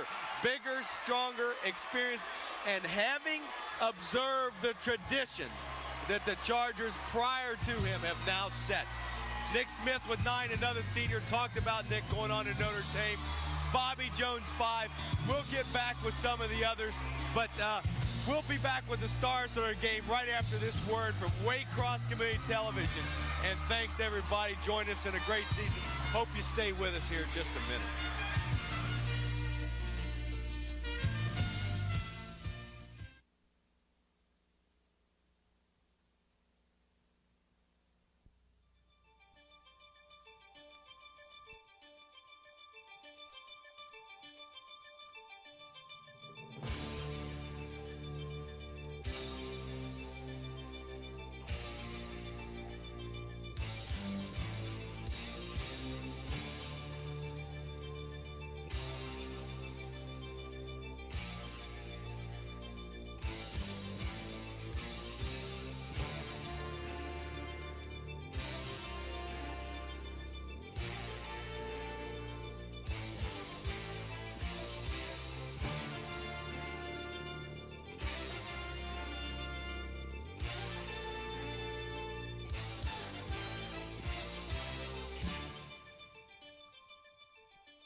With me right now, our star of the season, Coach Fisher. Coach Fisher, most of the ceremonies is over around us. The Dayton Chaminade-Julienne fans are heading for the house. Hey, we out-rebounded them substantially. We threw the ball away a little bit too much, especially right there at the end. But my opinion, I don't know about yours, this was a replay of what could be the championship game, like last year against Portsmouth when they took us double overtime and went on to win the Division II championship. Your reflections, Coach? Well, first of all, you know, star of the season. The seniors that we had this year really did an outstanding job. And to be in the championship game last year like this, and then to be able to come back, and we struggled early and we gelled. You know, I just credit our seniors, our senior captains, Alex, Carlton, Nick. They just provided tremendous leadership. We wouldn't have been here without them. You know, the game had its peaks and valleys early on. I thought that they didn't blow us out, that they didn't. It was really sort of the first time we played them. They got the big league early. They got all the momentum. Everything seemed to go their way. They didn't miss a shot, etc. And we just hung in there, scrapped real well. When we came back up at halftime, I really felt that was a turning point. I thought that was sort of a moral victory. And we came out third quarter with a lot of confidence, and we really played like the type of game we like to play. Alex was shooting the ball very well. Carlton handled the ball. We were getting the ball to tie inside. I mean, we just really played well. And the turning point of the game was probably when Alex got his fourth foul. As a team, I think Alex became a little tentative. And basically, as a team, we became a little tentative, lost a little of that confidence. And they had that half-court trap. We turned over a couple times, and then it was just even from there on out. I'd like to think it's a championship game like last year for the state. I wish them the best of luck. They're a great club. They were #1 in the state for quite a bit of the season. And I guess having my brother on the team, as much as it pains me, I've lived with that kid a long time. He eats me out of house and home in the summer. I've seen him grow up since 5th grade. He's been coming to our camp and playing our league. So, I guess I feel real proud for him and hope that they can carry it on and do win the state. Great reflection. And Glenn's got a question for you, but fouls had to play an important part. You mentioned it with Alex, and I'm not one to rake it over to Coles, but it seems like when those fouls came into play, it seemed like they were just going the wrong way down there near the end and a little bit out of balance. And I know you and I both agree the same philosophy. The game should be won here on the court, not on all this extraneous matter. But Glenn, I think you've got a question for Coach. With such a large Fisher family, how did you guys deal with this tonight? Just half maybe sit on Forest Park, half with CJ? No, all the family sat together on our side. They've sort of been doing that all through the tournament. And, they've been coming since the Anderson sectional championship with Greenhills. So, it's pretty much like when I went up to Bob before the game, we gave each other a hug. And, I said, hey, have a great game. And, I said, we'll be giving it our best shot. And he said, well, at least one of us would be there. And I said, both of us would be there in spirit, but only one of us can be there physically. What a great game. It was a great game. And we're wishing the Eagles the best of luck. And because if they go all the way, we're #2. And we can all swallow that a little bit. I'd rather be #1, but if we can't be #1, I'll take #2, and our guys are #1.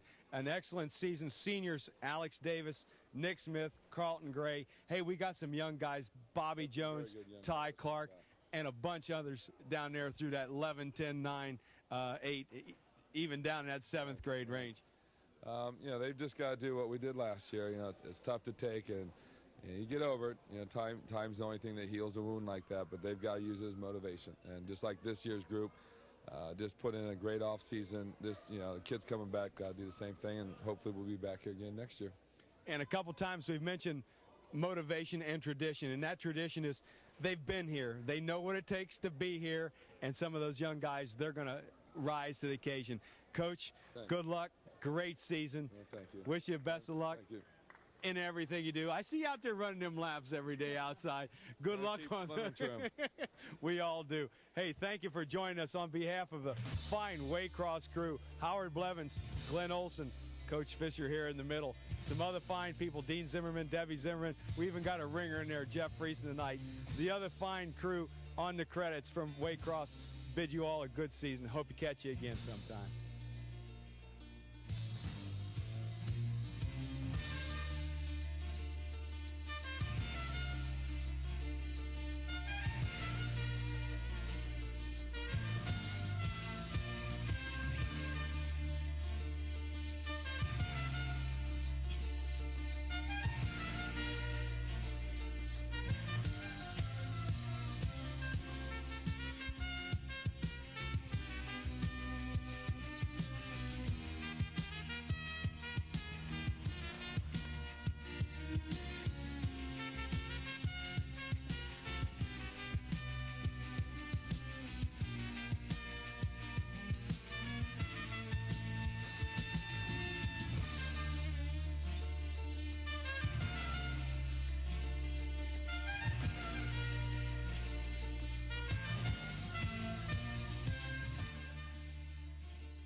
Greenhills coach Earl Edmonds leads a youthful, enthusiastic Pioneers team past the Tenacious Turpin defense at Anderson High School to win the first round of postseason play.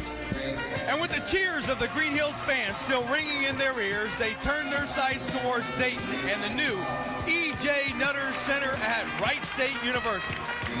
With 3 days of rest, a confident and focused Pioneer team triumphs over a surprise and unprepared Bell Fountain to win 63-51. Then just 3 days ago, back here at Dayton, Greenhills faces their highly talented crosstown rival, Roger Bacon. Where with just 7 seconds left, Marcus Patterson takes the inbound pass and Walton stops at 14. And he has it! Oh, shit! And with Roger Baking missing that last second Hail Mary shot, the Pioneers dance away with one more postseason victory, winning 50-48. Well, and tonight we're back here at Wright State University, the E.J. Nutter Center, and where the always tough Greenhills Pioneers faces that equally tough Dayton Chaminade-Julienne. Hello, everyone. I'm Howard Blevins. Dean Zimmerman, Fred Jacobs, bringing you some Division II regional basketball. A lot of good fans around here tonight. Long drive up that 75, both teams, both directions. And what's going to be for a great Division II regional championship. After tonight, just 4 teams left. And that sets up next week. Right now, Howard, we're looking at a Chaminade-Julienne team coming in here to Wright State, averaging 77 points a game up here. And I'll tell you what, Chaminade-Julienne's going to play Greenhills with a 4-guard offense and 1 center. And I'll tell you what, that 1 center scored 17 points, 19 rebounds against Hamilton Township out of Columbus. And we're looking for a good game, right, Coach Jay? Yes, we are. The thing Chaminade-Julienne would have to contend with is will they be able to rebound with much taller Pioneers tonight? Well, I'll tell you what, Coach Joe Staley from Chaminade-Julienne is very concerned about Greenhills' athletic ability and their hard crashing to the offensive and defensive boards, and he's worried about their press. Well, the press will be a big factor. If, like we said before, the Pioneers' defense is their best offense, the Pioneers slap that hardcore press on them, and Dayton Chaminade-Julienne cannot contend with it being for a long night. Well, I'll tell you what Chaminade-Julienne's going to do tonight. Their objective is to press full court. Think about how the Pioneers will handle that. And 2, they've got people on the perimeter who are going to shoot a 3-pointer.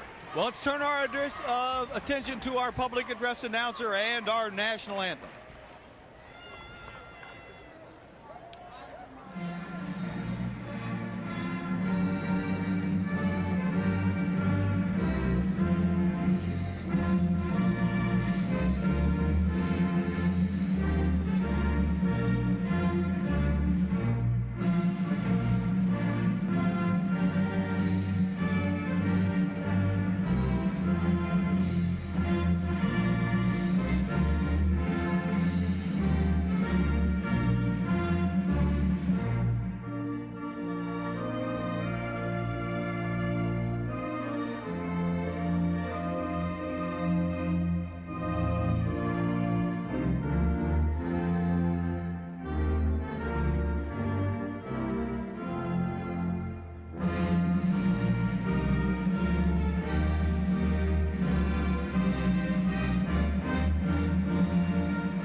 Well, we got just a few seconds before tip-off of this Division II Regional Championship. Starters, Chaminade-Julienne, 44, Eric Wills, 32, Gilby Vargo, 23, Chris McGuire, 12, Mark Holton, and number 5, Let's see. Mike Camacho. Camacho. I didn't know how to pronounce that, Dean. Hey, I got them all out of the paper. I'm set and ready to roll. Let's go Pioneers. Pioneers 20, Marcus Patterson, 10, Eric Grogg, 34, Jerry White, 42, Jeff Kelly, 44, jumping out there, Carlos Davis. Pioneers in the white. Eagles of Dayton Chaminade-Julienne in the green. Division II boys high school championship game, and Pioneers have the ball, moving right on your screen. History, what are we looking forward? Well, I'll tell you what, if Chaminade-Julienne wants to pressure this basketball team from Greenhills, they're in a lot of trouble. But right there, Marcus Patterson made a carryover mistake. Early jitters, big pressure game like this. Whoever wins this is getting ready to make the big trip to the state capitol. You'll see a lot of that in the early part of the game. My information tells us to take a good look at the quickness of CJ's guards. Well, there's Camacho with the ball 5. He picks it back out to Holton. I'm helping you get started here at the beginning of the game. Well, right now I'm looking at a 3-guard weave and 2 guys standing on the block and outside, and they're looking for the 3-point shot, and they're not going to get it. Earl Edmonds knows. And we get an offensive charge on number 32, and that's going to be on Gibby Vargo. That'll be his first, team's first, and I'll tell you what, that young man, they can't afford to lose. Pioneers with a height advantage. There you go. Marcus Patterson with the ball. It's going to be stripped out of there by McGuire. McGuire still with the ball, far side, drives in. A charge, another charge. And that'll be another charge, and that'll be on number 23, Chris McGuire, his first, team second. And Jerry White doing a good job holding his position and drawing that charge. But look at CJ down here, full court, man-to-man, and they're not going to guard the inbounder. That means there's a free man in the middle somewhere, and that looks like Camacho. Big mismatch here. Oh, what a steal. Picked his pocket. But Jerry White took his stuff out of bounds. Jerry White put his stuff on the sideline. Patterson, no good. Rebound, Wills. Wills up ahead. Holt settles it back, 23 from 3-point land, no good. Rebound, White way up ahead. That's Carlos Davis, can't grab the handle. Well, Coach Jay, we're seeing both teams suffer from pregame jitters here. Totally. But one thing I noticed, this is one of the few teams I've seen that can run down the court with the Pioneers. What do you think about that, Coach? Foul out front, first foul. And that'll be on number 20, Marcus Patterson, his first.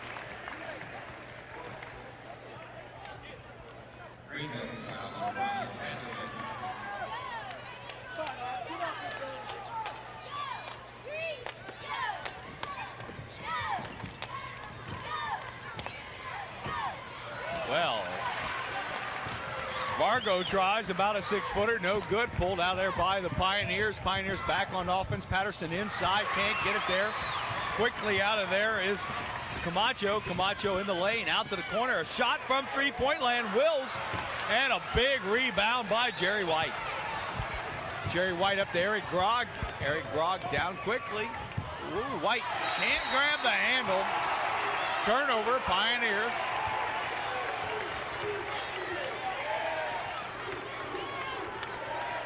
Well, 2 minutes and a second, and the score is still 0-0. Pioneers with a height advantage.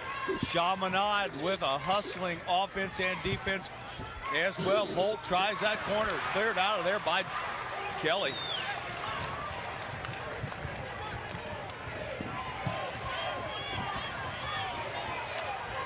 Greenhills, 5 quick turnovers here, and that could contribute to no score as Grogg takes his shot. Patterson clears it, 8 foot away. First basket, no good. Kelly on the rebound, knocked out of bounds. Good defense by McGuire, but the Pioneers retain possession underneath their own basket with 5:28 left to play in this opening period. And E.J. Nutter Center Boys Division II Regional Championship. Eric Grog for the Pioneers tries to get it inbounds, loses it. What do you think, Coach Jay? So far, you know, both teams have been careless with the ball, but I am impressed a little bit with Dayton Chaminade, how they come out in that aggressive man-to-man. I haven't seen too many teams that can match up man-to-man with the Pioneers. They're doing a good job so far. What do you think about CJ's idea to throw up the three-pointer from beyond the perimeter? Well, if you've been successful with it throughout the season, that's what got you there. You should go with it.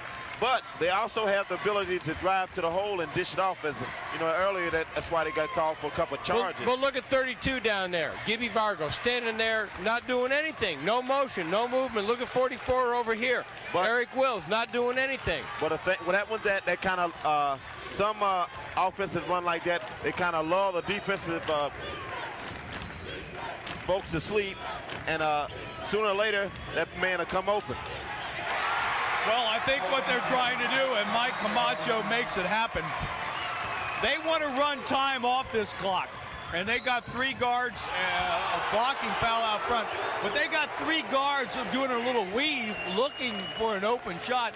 And that last shot, Mike Camacho took it into the paint, 12 feet away, sinks a jump shot, puts Dayton Chaminade-Julienne on top, 2-0.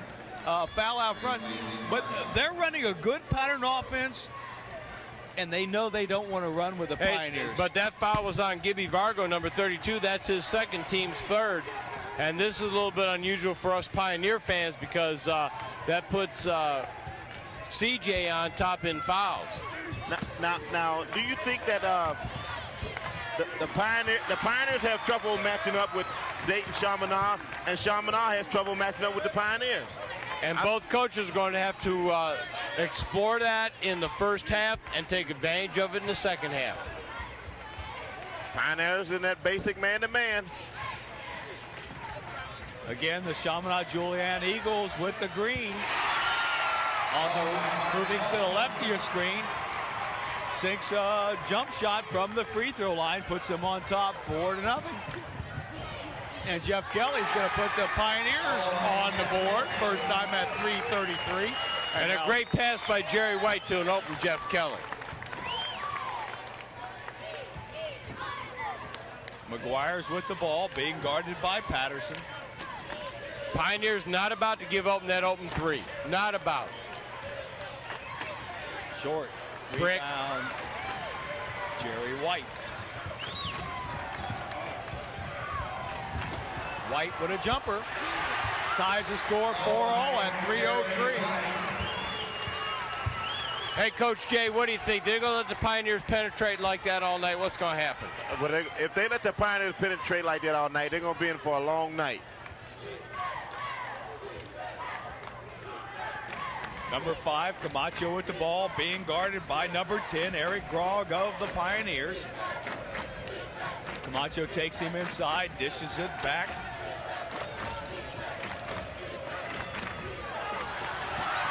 Well, there's no doubt that Camacho's running that offense, but they're making a lot of mistakes. But the Pioneers are giving them the ball right back. And Patterson with the ball. He the hot guy last week, and the hot guy right now puts the Pioneers on top at 2:15, 6-4. Hey, Howard, let's not say Marcus Patterson was hot. He won the game for the Pioneers last week. And he puts the Pioneers up on top 6-4 right now. He does. He's the guy that carried them down the stretch. He was 4 of 6 in that game last week against Bacon. As we saw, well, let's see, I didn't see the foul, but that was Holton driving to the basket. Let's see who the official calls the foul. I think he's going to call that on Jerry White. 3-4. And that'll be Jerry's first.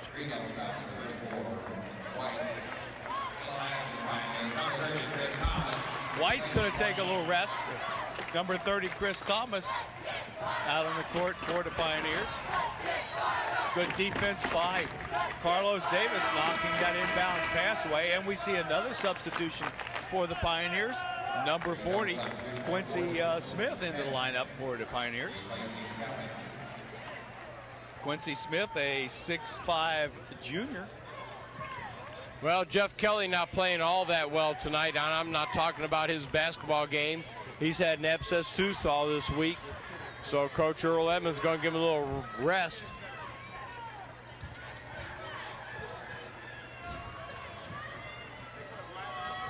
Holton with the ball out front. Eagles winding some time off. Now, what do you think, Coach Jay? Think the Pioneers ought to make him a little more closely guarded? Not right now. He hasn't really hurt him that bad so far. So the tension on him is good.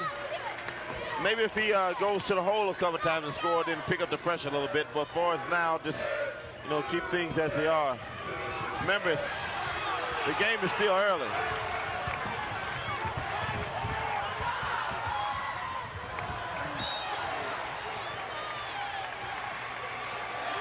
Well, Eric Grogg wanted that. He hustled into the lane, laid the ball up off his leg out of bounds, and the Eagles have the ball. Again, we're here at the Irvin J. Nutter Center Boys Division II Regional Championship. And we're about under a minute to play here in the first quarter, a very low-scoring quarter. 6-4 Pioneers on top. And that's Dayton Chaminade-Julienne Eagles in the green, Greenhills Pioneers in the white. Clock shows 50.5. Jump shot no good. Rebound and a hustle. Cleared out of there by Hoskins. Hoskins shot. In, out, no good. Tip in followed by Chris McGuire, the 5'10 sophomore. 6-all. Clock at 32 seconds. Patterson with the ball. Coach Z, what have I told you time and time again? If you don't box off the team on the offensive glass, it's going to be a long night. The Pioneers can't afford to give them 3 or 4 shots at the basket at that close range. That was number 10, Eric Grogg, hitting that 14-foot jumper.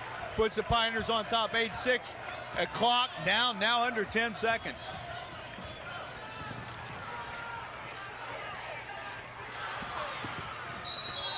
Out of bounds, Pioneers ball, 1.2 seconds.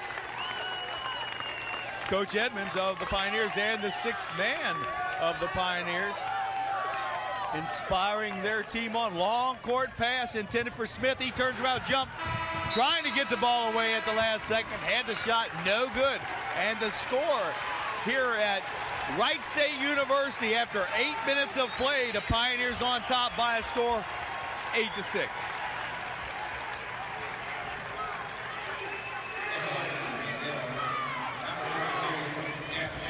Well, Coach Jay, I think we're looking at 2 teams with regional final jitters.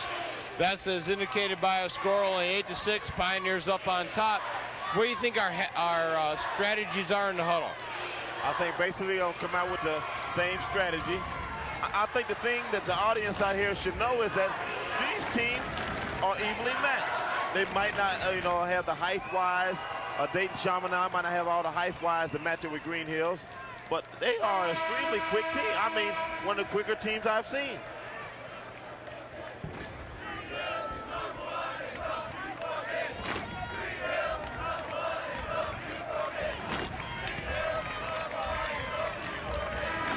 Well, one of our statisticians, Courtney Robbins, Courtney's been with us through 3 or 4 games, giving a lot of fine stats. Greenhills 4 of 9 shooting, Chaminade 3 of 11 rebounds, Greenhills 7, the Eagles 4 turnovers, Greenhills 8-6. So shooting percentage the Pioneers, but turnovers also Pioneers leading, so that's the difference. That's the thing I'm sure Coach Earl Edmonds told his squad at the end of the quarter. You got to cut down the turnovers because those could lead to baskets.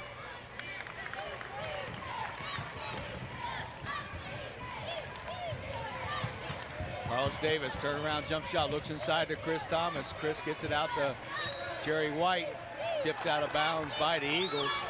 7:36 to play in the half. Pioneers on top, 8-6. Jerry White keys that inbounds pass, a high lob to Carlos Davis underneath the basket. Turnaround jumper, no good. Rebound, Kelly, no good. Pioneers lose the ball out of bounds. Eagles come back the other way. But the Pioneers had 2 or 3 shots on that effort. A little bit tight still. Pioneers got to get into their game.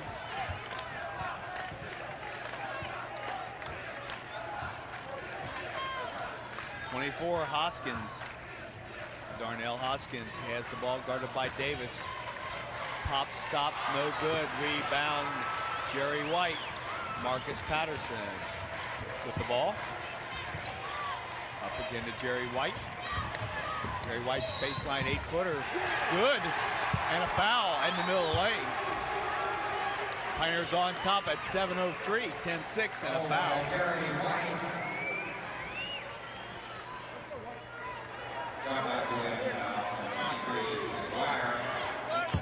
And that'll be McGuire's second foul, team's fourth. They're about to put the Pioneers into 1-on-1 for the remainder of this half.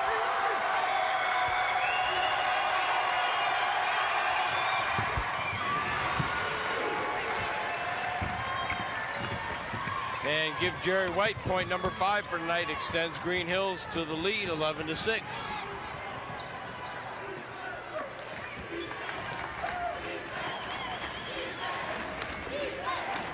Holton is 12 from three-point territory. No good. Rebound, Marcus Patterson. I don't know about that three-point strategy, Coach Jay. Jerry White answers with the 2-point. And now a timeout with 6:32 left to play and a half. Pioneers jump on top of Dayton Chaminade-Julienne by a score of 13-6. Hey, CJ needs a timeout. Pioneers are just pushing the lead to 7, and I'm telling you what, the Pioneers are getting it their way. Exactly. They are only allowing Dayton Chaminade only one shot, and then they're taking it down to the offensive end and they're converting. Coach Joe Staley sitting there inspiring his team. They're a great team. 20-4 is their record on the regular season. You don't get this far without being a good team. And we saw them play a fine Hamilton Township team last week and blow them away with 20 points. But we also saw a game CJ played at the 7th game of the season against Forest Park. And I'll tell you what, Forest Park put a beating on them. And right now, this spread compliments of a Greenhills run at 7-0. And we stand right here, 6:32 left to play and a half. Pioneers on top, 13-6. Eagles of Dayton Chaminade-Julienne have the ball, moving from right to left on your screen. They're in the green uniforms. That is number 23, Chris McGuire with the ball. Dishes it off to Mark Holton. His shot no good. White with the ball. And a tip and a good hustle by Mark Holton. You can see Mark Holton all the way targeting on that ball. Pioneers definitely out-rebounding this team. Something awful right now. Chris Thomas, Marcus Patterson. In and out, in, no good. Rebound, Thomas up off the glass. Basket by Chris Thomas. Pioneers taking care of business. 9-0 run. Well, I'll tell you what, if CJ wants to get into a shoot and rebound game, Pioneers are going to come out on top. 23, McGuire. To Holton. Holton dishes it out to 5, Camacho. Inside, blocked. That shot by Wills. Knocked out of there by, I believe, White. Jerry White.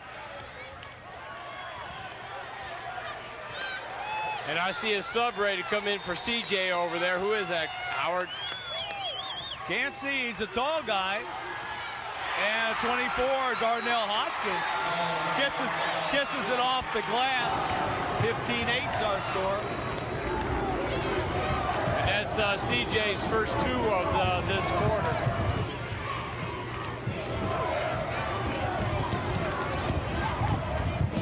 Patterson. In, out, in. Davis with a rebound and a foul from behind. I believe that's going to be on 24, Darnell Hoskins. And that'll be his first, team's 5th. Pioneers 1-1 from here to the end of the half. Darnell Hoskins, a 5'11" sophomore. Playing tough inside. Well, I'll tell you what, Howard, throughout this game, Coach Jay and Howard, don't let me get hyped on Greenhills winning, because what did we see 2 years ago against a very talented Forest Park game? Didn't hold up. Under a minute to play. Didn't hold up.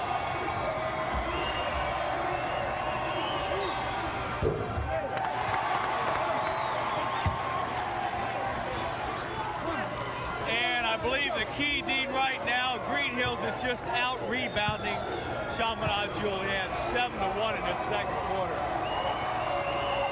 Eagles come down, get one shot. If they don't go in, it's history. 16-8 right now. Pioneers have CJ doubled.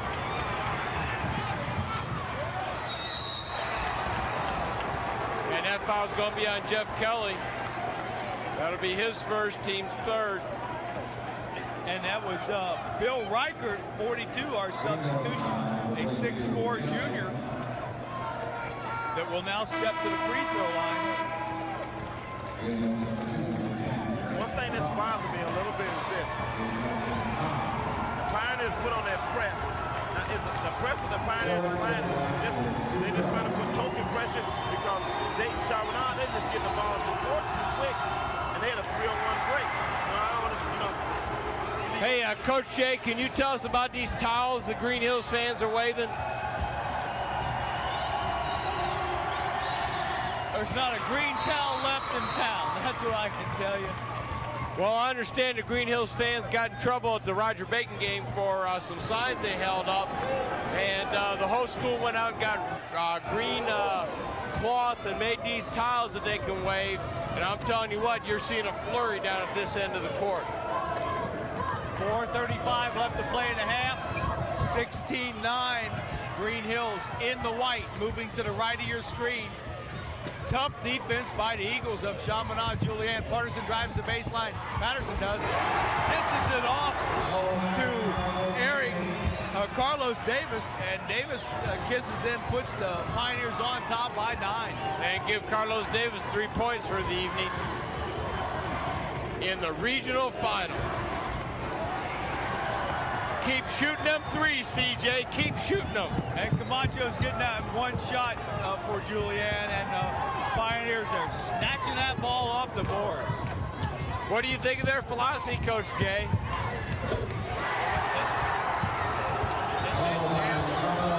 They're shooting a horrible from the horrible percentage from the threes.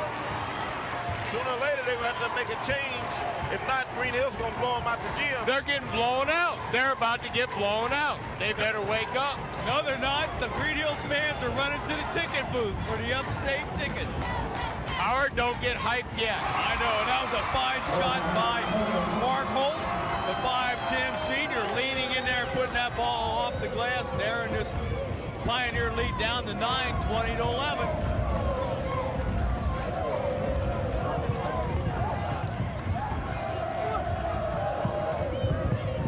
Patterson, 14-footer, basket. And the Pioneers are getting hot. If Nate Chaminade doesn't wise up soon, and 44, Eric Wills. May be on. The roller coaster might start to roll, and Columbus, here we come. A little bit early, Fred, but yeah, if you're a Greenhills fan, that's what you would think right now. But like I said, 44, Eric Wills, a 6'2" senior, back in the lineup.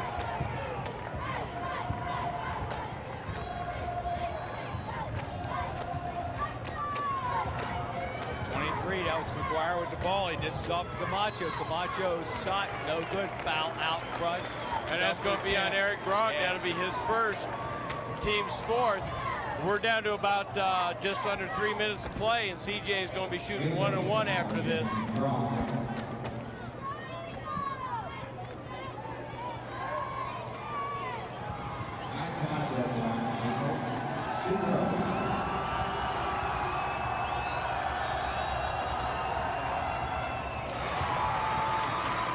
Well, Chaminade's got to miss those free throws, but right now, shooting from the field, Greenhills 6 of 10, 60%. Chaminade-Julienne 2 of 8, that's 250. Whoa, that shooting percentage is going to kill you, but right now at the free throw line, 22-13's our score. Patterson. Hey, Coach Jay, you can't let Marcus Patterson get away from you and drive the lane. Your key all day long. It seems like Marcus has a little added confidence tonight, you know? He got that good flow going, the jumper's falling. But notice Chaminade is still scratching and drawing, so And you never know. But Chris McGuire, 23, the 5'10 sophomore, took a real fine move, put that ball in. And what a rebound! Marcus Patterson. Marcus Patterson, the man, so far tonight with 8 points. And CJ's letting Marcus Patterson score at will. And getting intimidated underneath. Eric Wills. But he had to work for it. Out of bounds. Oh, no, foul. And that's going to be number 3. That's a big foul. That's a big foul on Gibby Vargo, the man that led them to the victory over Hamilton Township out of Columbus. Well, he hustles. He hustles offensively. He hustles defensively. And a touch foul over there. And on the for the Pioneers, we got Quincy Smith, Chris Thomas, Eric Braun, Carlos Davis, and Marcus Patterson on the floor. And Marcus Patterson. 141 left to play in a half, 26-17. Marcus Patterson at the line shooting 1-1. Extends the Pioneer lead, 27-17. For the season, Marcus Patterson is 75% free throw shooter. Rebound Hoskins. And we're under 1:30 to play here in this first half.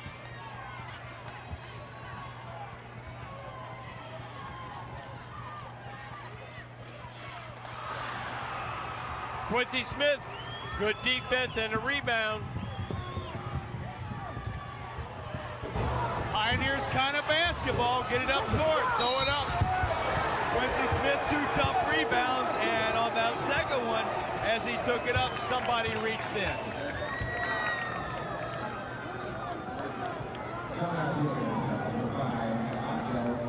And that foul's going to be on number 5, Mike Camacho, his first. Put Quincy at the line, shooting 1-1. And Quincy for the season shoots 62.3% from the free throw line.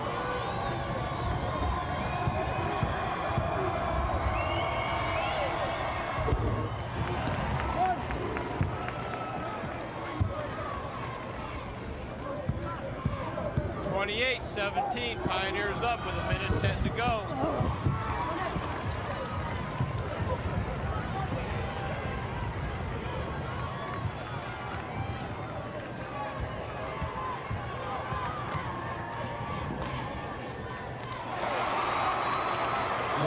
That's the only thing that worries me is that how they let those kids just drive down the lane. You know, they have missed a lot of layups. They have to just shut it off eventually because Greenhills could go cold, you know, and Chaminade could get on the streak and stuff. That's the only thing that's bothering me at the present time. 40 seconds. Tight defense by the Eagles. Chris Thomas with the ball. Drives inside, layup. Loses it. Scraps for the ball. Now on to Carlos Davis. That's his first. And that's going to send CJ to the line shooting 1-1.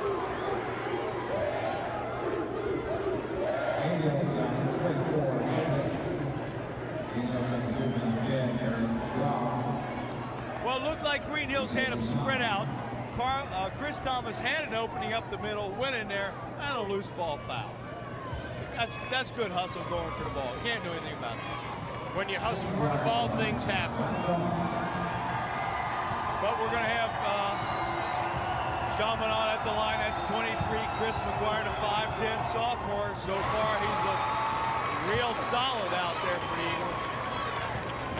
And brings the Eagles back within 8, 28-20. And we're down to 25 seconds to go. Let me ask you, Dean and Howard, let me ask you this. I know the Chaminade's down.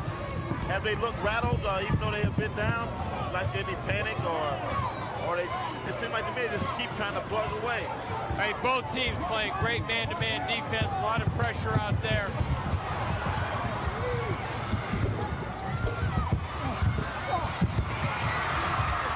No foul. 2-1. Halftime. And the score after 16 minutes of regulation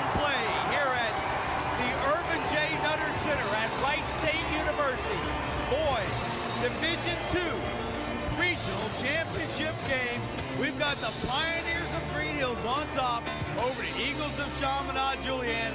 You got it right there, 28-20. Let's see if real quick totals. We've got Carlos Davis with 5.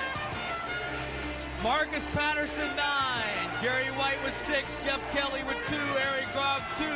Chris Thomas, 2. Quincy Smith, 1. And for CJ, we've got Mike Camacho with 4. Eric Wills with 2.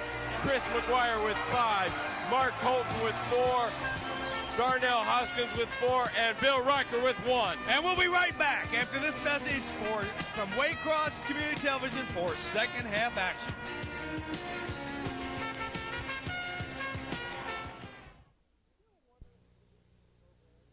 Do you ever wonder who produces the programs you see on this and other access channels?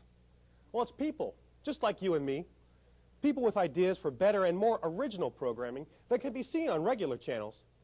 At Waycross Community Television, we provide video training for the residents of Greenhills, Forest Park, and Springfield Township. We'll train you to use our studio and editing equipment, and you'll learn tips to help polish your programs for cablecast. You can also join us as a member of our remote production crew as we go on location to cover sports and community events in your area. For more information on free production classes, give us a call at 825-2429. Waycross Community Television. Without the community, we'd just be TV. There's a flicker in the neighborhood. Picture's pretty and the feeling's good. Come together, make our own TV. For you know it, we're like family. Got a message that you want to share. Take it to the local folks who care. Make it come alive with video. On a cable channel, let it show. We need to know, we're talking access. Teaching each other helps us all to see. We're cable access. Caring and sharing makes community. We're Waycross Community Television. Without the community, we'd just be TV.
Well, if you're a Pioneer fan, we're here at Division II Boys Regional Championship.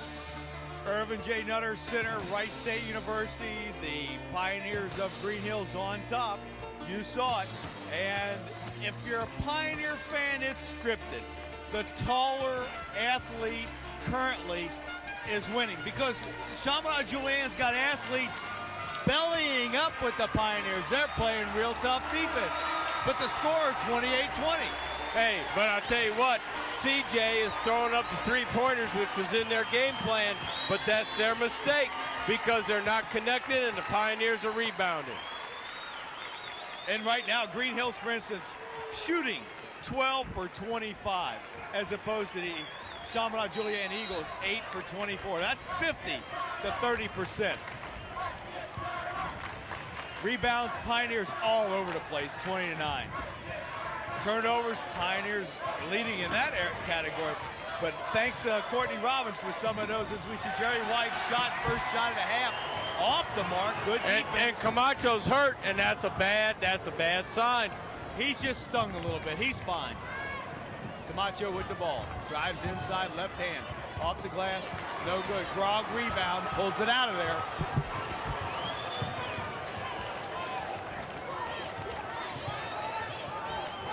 Eric Grogg, number 10, Jerry White, 34, Marcus Patterson, 20, 42, Jeff Kelly, 44, Carlos Davis. Patterson's shot no good, cleared out of there by 44, Eric Wills. 12, Mark Holton of the Eagles, dishes it off inside. A scoop shot, Darnell Hoskins, 24. Shortens this Pioneer lead, 28-22. 6 minutes, 59 seconds left to play. White stops, pops, no good. Patterson rebound, kicked around, finally pulled out of there by 24, Darnell Hoskins. Good hustling defense, Eric Grogg. There's the senior. Well, that rebound, Howard, was by 44, Eric Wills. But I'll tell you what, one of the big men for CJ sitting on the bench, number 32, Gibby Vargo, with 3 personal fouls.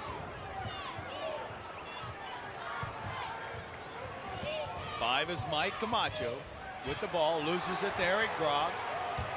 Number 12, Mark Holton for the Eagles. Number 44, Eric Wills for the Eagles. 24, Darnell Hoskins for the Eagles. And 23, Chris McGuire rounds out that starting 5 for those Dayton Chaminade-Julienne Eagles in the green. To the left of your screen, Eric Grogg. Grogg dishes it off. 2-on-1 break, leading Chris McGuire.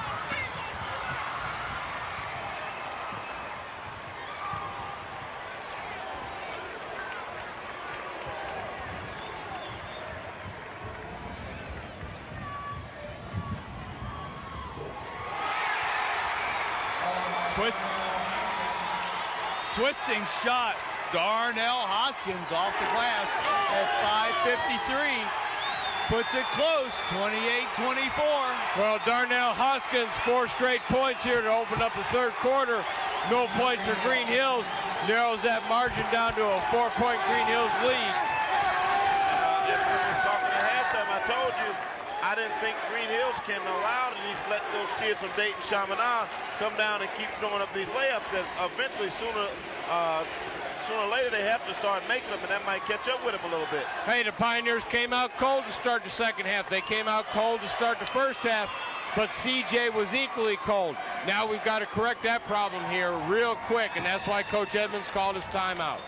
Well, in this third quarter, Greenhills, a cold spell, 0 for 3 from the field, where Chaminade-Julienne is 2 for 3, and that's a quick turnaround 6 points, and now the Pioneers just on top, 28-24.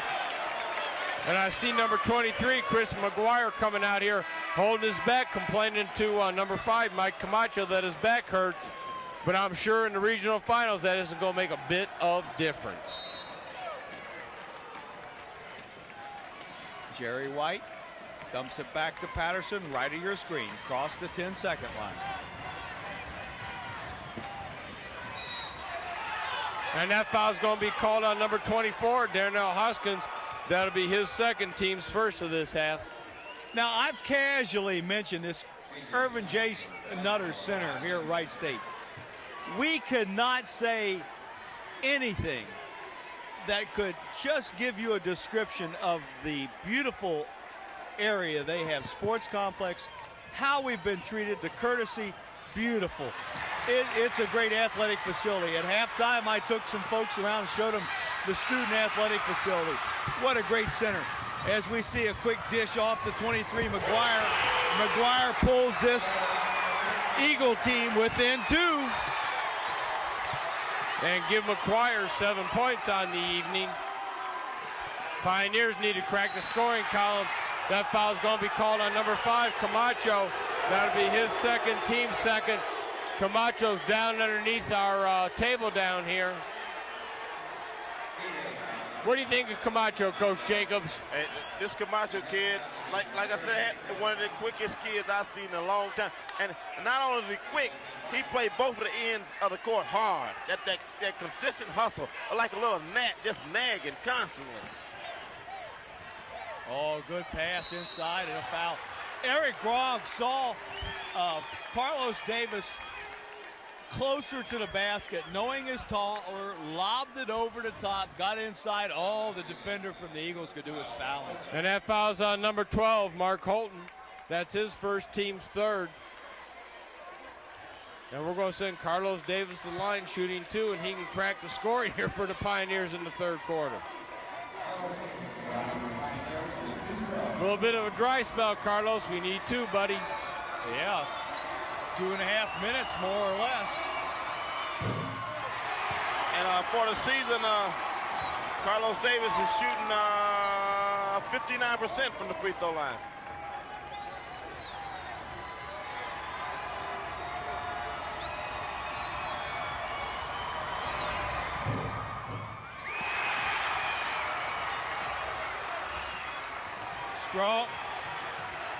Strong rebound by Hoskins.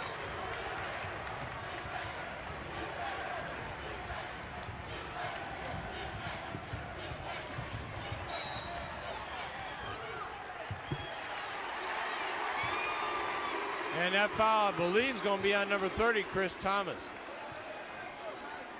Well, what's made this game real close, 26-28 at 4:55 to play in the third quarter. The Eagles on a 9-0 run has narrowed this right down. And that was Chris's first foul, team's first this half. 23 McGuire. They're hot. Ties the score at 4:42. New ball game. There you go, CJ, 8 straight points to the Pioneers, none this third quarter. Eric Grogg came with the ball inside to Thomas. Thomas turn around, fakes off the glass, no good. Rebound Kelly. Kelly's shot kicked out of there, and whoa! And going Jeff, the other way, how come? Jeff Kelly's going to get called for over the back.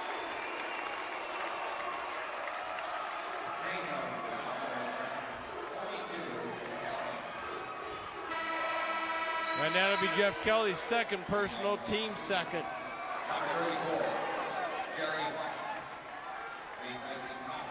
Pioneers losing a little control here, Coach Jay, in the third quarter. It's not so much that they're losing control. It's Dayton Chaminade just picked up the defensive pressure a little bit, and I think the Pioneers came out a little flat to start off the second half. And Chaminade happy to sit back in this slowdown. They know they don't want to run a full 30-something minutes with the Pioneers. Carlos Davis going to have to come out and guard Hoskins.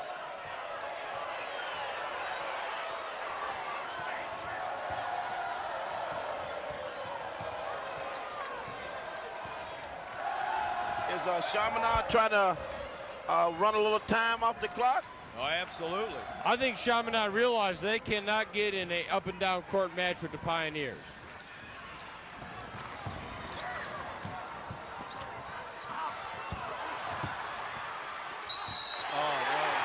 And that foul's going to be on 34, Jerry White, his second, team's third. Well, Mark Holton took that ball, 5'10" senior from the corner, drove in, forced his shot, but got the rebound. And on the follow, the stick back, Jerry White fouled him from behind. And Holton can give CJ a lead here with our score tied 28-28 with 3:20 left to go in the third quarter.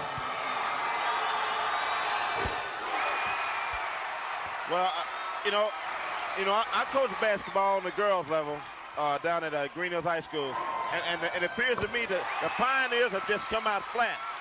Now, if the Pioneers want to play next week, they're going to have to pick this stuff up. Marcus Patterson, if you need a guy with the ball, that's the guy you want. Shot, no good. Jump ball, possession arrow, CJ. Has the Mighty Mo swung, Coach Z? Yeah, big momentum swing, and CJ is out to a 2-point lead. But it's like playing poker. You're ahead early, you're ahead middle, you're ahead late. What's going to count is in about 11 minutes. There you go. That's the bottom line. 11 minutes. Well, this is CJ's first lead since 4-0 in the first quarter. And that old Mighty Mo, as you mentioned, has swung back and forth. Whoa, what a shot by Chris McGuire. Hey, ladies and gentlemen, that was a class act move there. And give Chris McGuire 11 points for the evening. And he leads all scorers. A little shake, bake, rattle, and roll to the hole.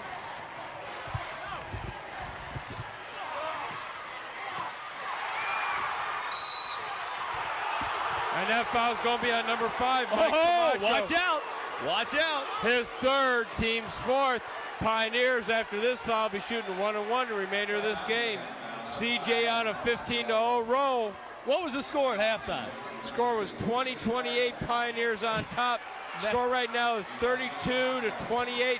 Pioneers have yet to score this third quarter. Whatever the coaches said at halftime, if you're an Eagles coach, it must have worked. Grog, he's looking to dunk it in there. Lost, up ahead.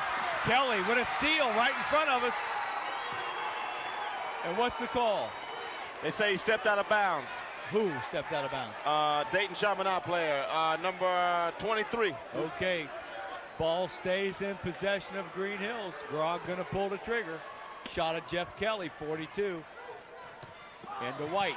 White's looping shot, no good. Rebound tip. White again, no good. Kelly, and a foul. And I think that foul's going to be on number 23. And that's Chris McGuire's third foul. CJ having a little foul trouble here early in the third quarter. Total fouls. It's going to hurt us anywhere down the road. Well, right now the Pioneers will be shooting 1-1 the remainder of this half. Pioneers only have 3 team fouls. But for personal fouls, you've got Gibby Vargo in there with 3, Mike Camacho in there with 3, and Chris McGuire in there with 3, and Jeff Kelly at the line. And for the season, Jeff Kelly is shooting 62% from the free throw line. And the Pioneers are stone cold dead. Right now, they have not scored in this third quarter. We've got just under 2 minutes to go. Greenhills 0 for 9. 0 for 188. Well, not only are the Pioneers cold this start the third quarter, they're at the present time, they're just flat out getting outplayed right at the present time. Whoa, yes. Number 20 in for Chaminade-Julienne, Marvin Thomas. And McGuire's going to take a seat with 3 personal fouls, but also the leading scorer for CJ right now tonight with 11 points. Look for Marcus Patterson to come alive. Marcus Patterson with the ball. When your chips are down, go with Marcus. Marcus Patterson and Jerry White, let's go, man.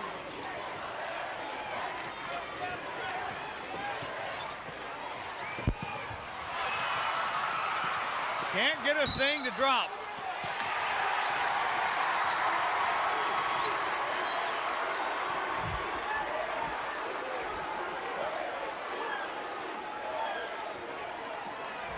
Greenhills, don't panic. 1:08 left, clock in the right corner of your screen. Pioneers held scoreless so far this third quarter. 7 minutes and 38 seconds worth. And we saw that last Wednesday to be Roger Bacon's downfall. Not going to be the Pioneers' downfall. Let's go. Don't press yourself. Patterson. Guarding now Mark Holton with the ball, guarded by White. CJ obviously going to try to play for the last shot. Yeah, we're down at 35 running.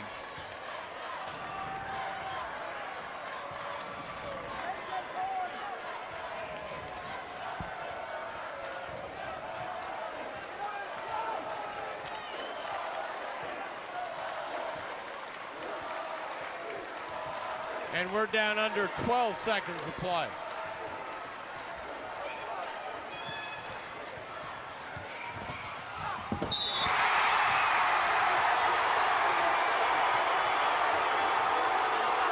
Well, Mark Holton, 5'10" senior there, moving his way out through the Eagle crowd. Drove the ball down the lane, laid it up off the basket. A blocking foul called underneath. And now with 7 seconds left to play, Eagles on top 34-28, and Holton on at the free throw line with a chance to extend that lead. That foul was on Carlos Davis, his second, team's fourth. And Holton gets a chance for the three-point play here.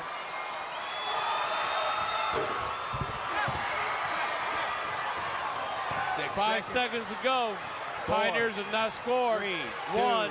1. It's away. Yes, it's good, and it's a three. Marcus Patterson for three. Well, Greenhills went the entire third period without scoring until with 1 second left, Marcus Patterson hits a three, and it's a three-point ball game, 34-31 Chaminade as we move into this fourth period of play. Terrible, terrible quarter for the Pioneers, Coach Jay. Hey, it's not like the Pioneers didn't have an opportunity. I mean, he missed various layups and stuff, whatnot. But yes, that hurt. How bad did they get outscored that third quarter exactly? Pioneers got outscored in the third quarter 14-3. If Marcus Patterson hadn't hit that basket right at the end, it'd have been 14-6. But hey, now it's the fourth quarter, and you know what the fourth quarter is?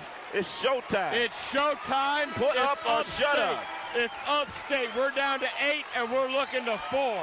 Well, the first half had the Pioneers on top, shooting percentage a bunch.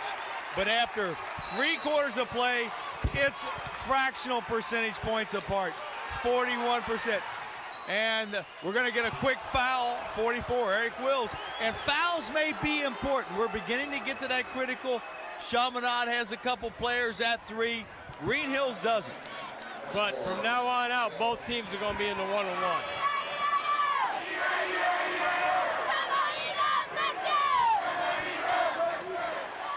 Carlos Davis going to the line to shoot one-on-one, Coach Jay. What's his percent? And for the season, Carlos Davis is only shooting 59% from the free throw line.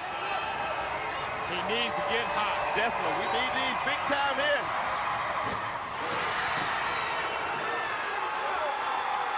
But last week, he was solid from that free throw line when they counted. All I got to say to you future opponents, that's a junior at the line, fellas. Wake up.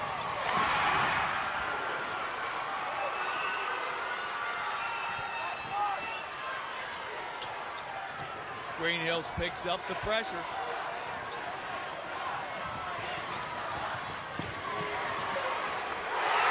The three. Mark Holton puts the Eagles on top, 37-33. And that's what the Pioneers don't want. 3-pointers out of Chaminade-Julienne's 4-guard offense.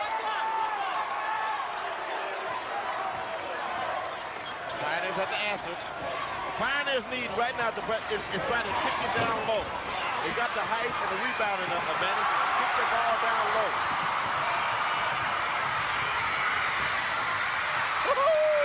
Very good.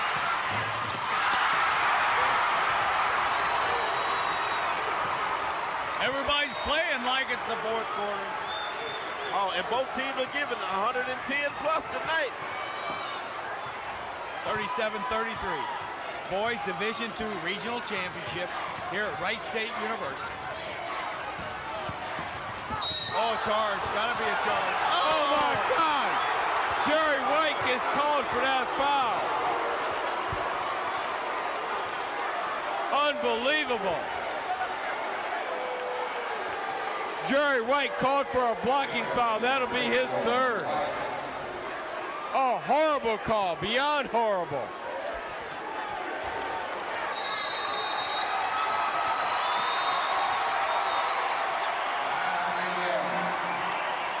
Well, this is not a television timeout. This is a call timeout by Greenhills. Down 4, 6 minutes, 49 seconds left to play in this ball game. Pioneers to the right, left to right of your screen. Dayton, Chaminade-Julienne, Green moving right to left. And it's anybody's ball game. Pioneers own the first half. Eagles own the third quarter. right now, it's a split decision in the fourth quarter. It's either put up or shut up time. Because, like we said earlier, there's no tomorrow. Only one team can go to Columbus tonight out of these two, and we hope it's the team in white. We don't want it to be the team in the green. Hey, it's time to reach down and check your gut. Do you want to be at Columbus next Friday or at home? Or a better phrase that would be, it's gut check time. This team makes it to the Final Four. This team does. Number 24 at the line for CJ, Darnell Hoskins shooting 1-1.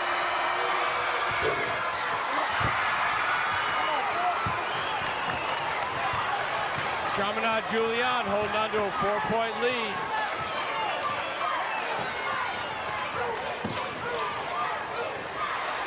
Hollis Davis, turnaround jumper. In and out, no good. Kelly rebound up and in. Up and a foul. Is that going to be on number 5, Camacho? No. He's crying like it is. Yes, sir, buddy. That's number 4. Well, fouls may be important down the road. But right now, free throws are important. Jeff Kelly at the line. And he left a few blank in the third quarter. And Jeff Kelly shooting at the line. He's shooting 62%. 37-34. And he can cut the Julienne lead down to 2.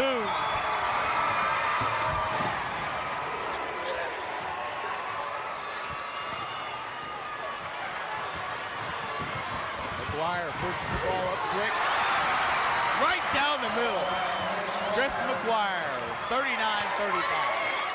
Coach Z, what I told you earlier about that token pressure, either you're going to get on them and press them aggressively or just let them walk it down, because they cannot let Chaminade just dribble that ball down the court and make layups like that.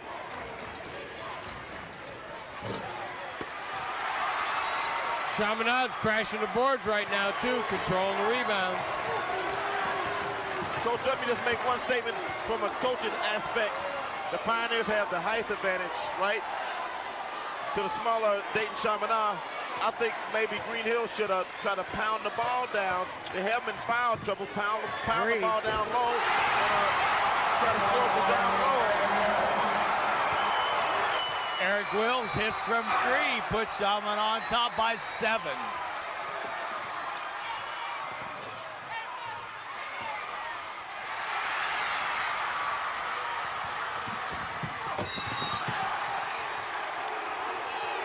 And that foul is going to be on Eric Grogg, his second.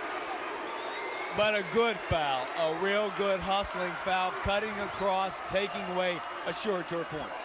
Now, would you ever have thought this? Dayton Chaminade right now is beating Greenhills at their own game. They're out running them up and down the court. And out rebounding them. And number 24, Darnell Hoskins, steps to the line. Shooting 1-1. He left it open earlier this quarter.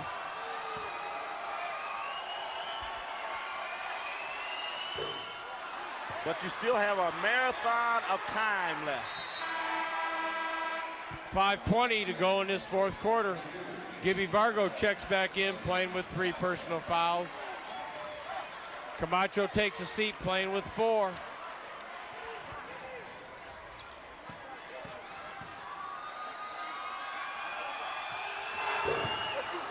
Oh!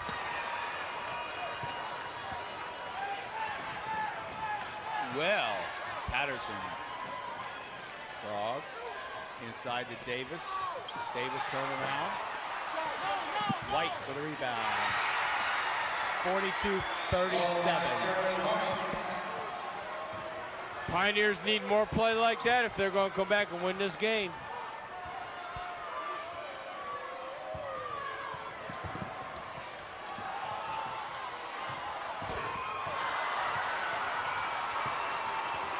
Well, I think that was a poor shot selection for the Eagles. Up a bunch. Clock on their side. Patterson drives the lane, pulls it back, looks around. into Kelly. Kelly off the glass, no good. Strap Davis. Davis turn around. Basket. Eagles by 3. 4 minutes. And give Carlos Davis 9 points on the evening.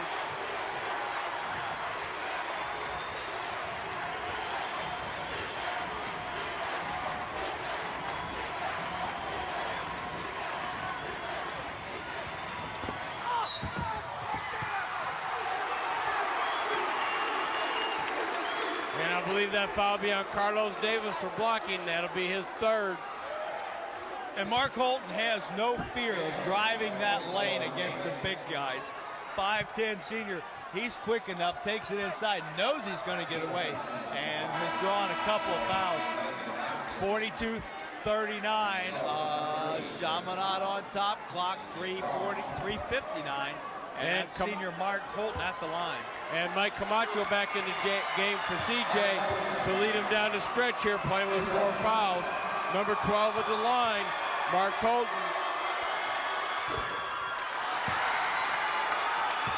And he helps Greenhills out by leaving that open.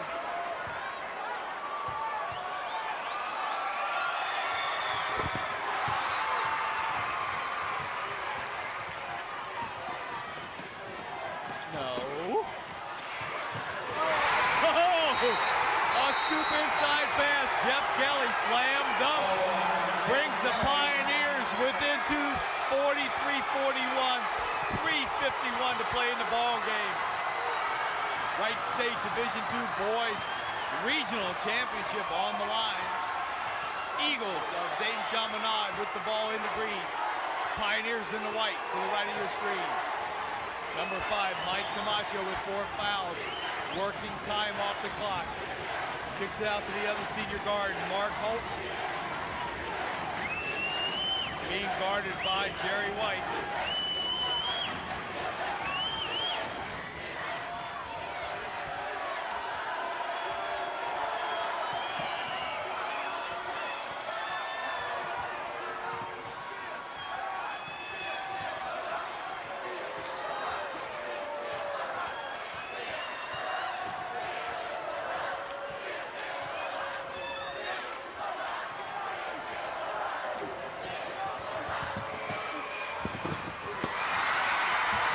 And there's the opening Greenhills needed.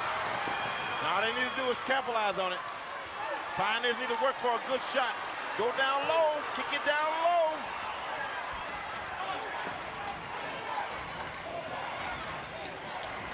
Greenhills with a disastrous 3rd quarter has pulled their shooting percentage back to 20% here in this 2nd half. Carlos Davis ties the score. 2:23. That gets the fans alive and may put a little bit of a lump on the Eagles' back. And the Chaminade-Julienne Eagles take a timeout with a score. 43-43, 2:12 left to go in this fourth and final quarter of action. That was a nice little comeback by the Pioneers. They didn't rush it too much. Hit the board. They're starting now to make the crucial shots that they need, and they're right back in this ball game. Well, after about 30 minutes of play, up and down, Pioneers on top, big Pioneers on top, a little. Eagles come back. Go ahead, Mike. It's a 0-0 game. But the Eagles have gotten into their game in this 4th quarter. They've got 2 trays this 4th quarter. One out of Eric Wills and 1 tray out of Mark Holton. You know, that's what you like about competition and stuff. Now, if you look at the team, look at Dayton Chaminade. Not very tall, a lot of short guys playing a 3-guard offense. And, I mean, they giving the Pioneers all they can handle. Pioneers much bigger, stronger. Hey, you got to like this competition. Pioneers have outscored them 14-9 this 4th quarter, and that trend needs to continue. That out of bounds, kicked off of Jerry White's leg, stays in CJ's control.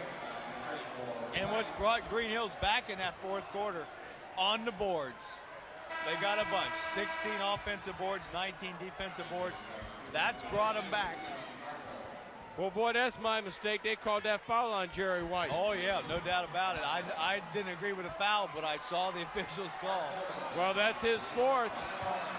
And that's going to put Mark Holton at the line, shooting 1-1.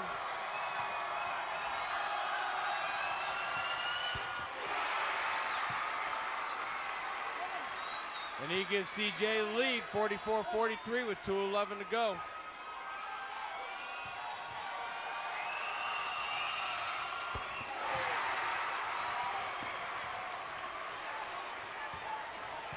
That kid, Mark Holton, oh, man, he's played a tough game tonight. Very aggressive. I mean, woo.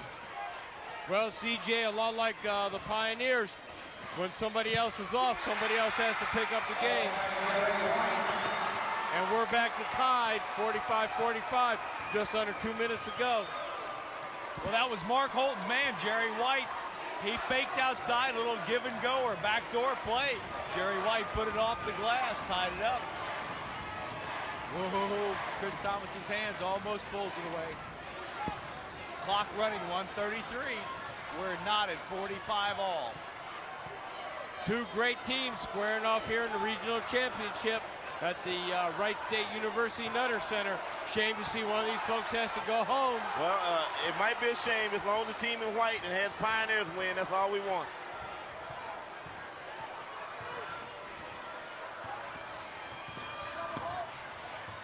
CJ, like Roger Bacon, milking the clock. Is this a strategy or a mistake? I think it's a good move for Dayton Chaminade to run it down as low as they can. And you know what they're going to do? One of the kids is going to the hole. You know, personally, I think the Pioneers should come out and play defense on it. Make them play. Make them play. Don't let them sit back there and let the clock run. Timeout. 43.7 seconds. Dayton Chaminade, well, they almost run off 1 minute and 30 seconds. Well, we're down to 43.7 seconds to determine the regional champ, and we're tied up at 45-45. What time is it, Coach Jay? Showtime. It's showtime.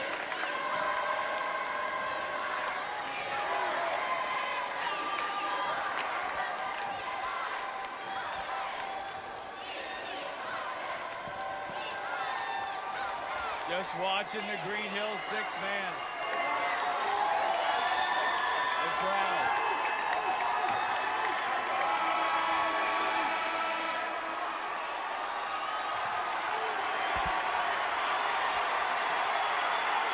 The feel of high school basketball.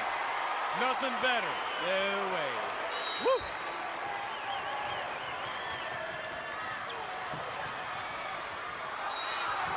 Jump ball, possession arrow.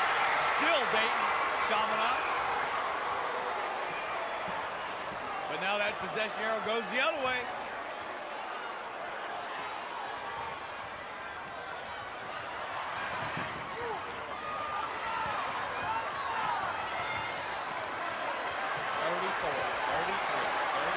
The guy the Pioneers have to watch for is Holton. I think he's going to take the last shot.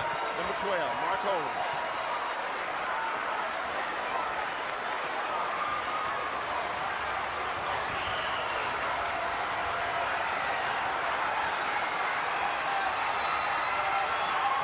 OT or win. OT or win. That's all we got left. Dwyer and Patterson.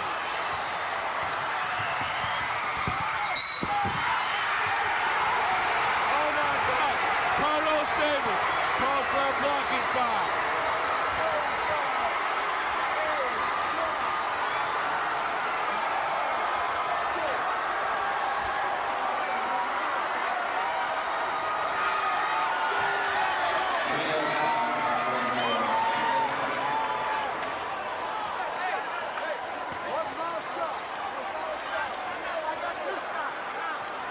See Coach Edmonds, he wants a timeout.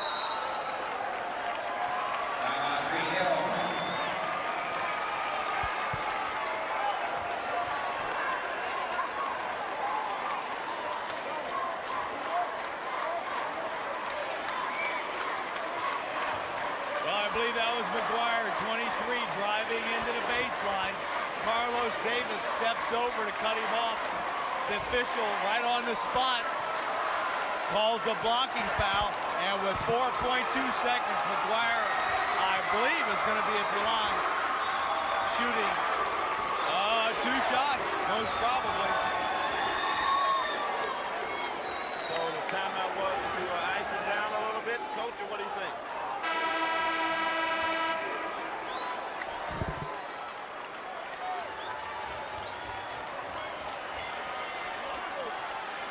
Coach, let me ask you something. Do you think the Pioneers let too much time go off?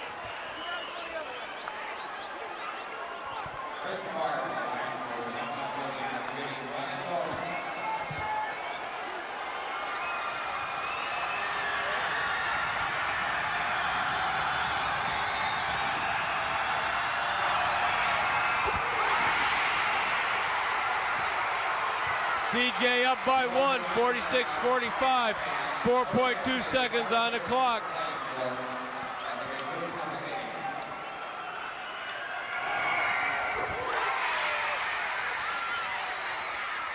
Push the ball up court. Hurry up, Jerry. 1.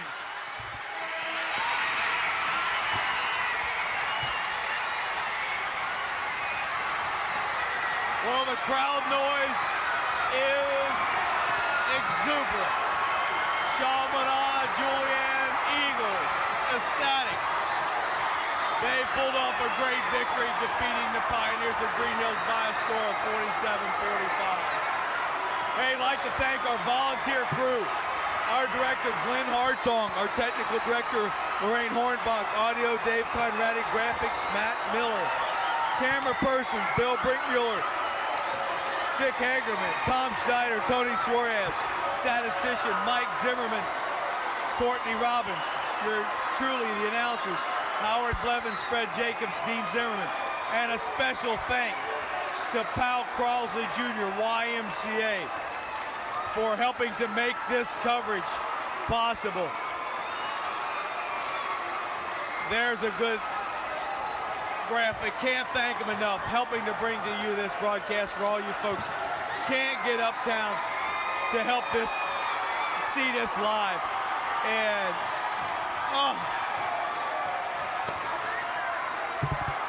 Chaminade-Julienne on the court, ecstatic about this game, grateful to, again, my 3rd time of saying this, Powell Crossley Jr., YMCA, bringing to you high school basketball at its best.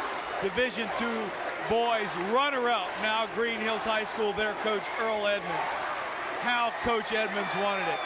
Ceremonies after the game, course, cutting of the nets. When you get this far, you don't want anybody to be a winner or loser. But from 8 down to 4, Chaminade-Julienne moves on, Final 4. On behalf of everyone at Waycross Community Television, all the great volunteers bringing you this high school basketball action. A special thanks to our friends at Powell Crossley YMCA, Howard Blevins, Fred Jacobs, Dean Zimmerman, Mike Zimmerman, and all the folks that traveled up I-75 these past 3 games. It's been great. Stay with high school sports. Enjoy it. Catch it if you can.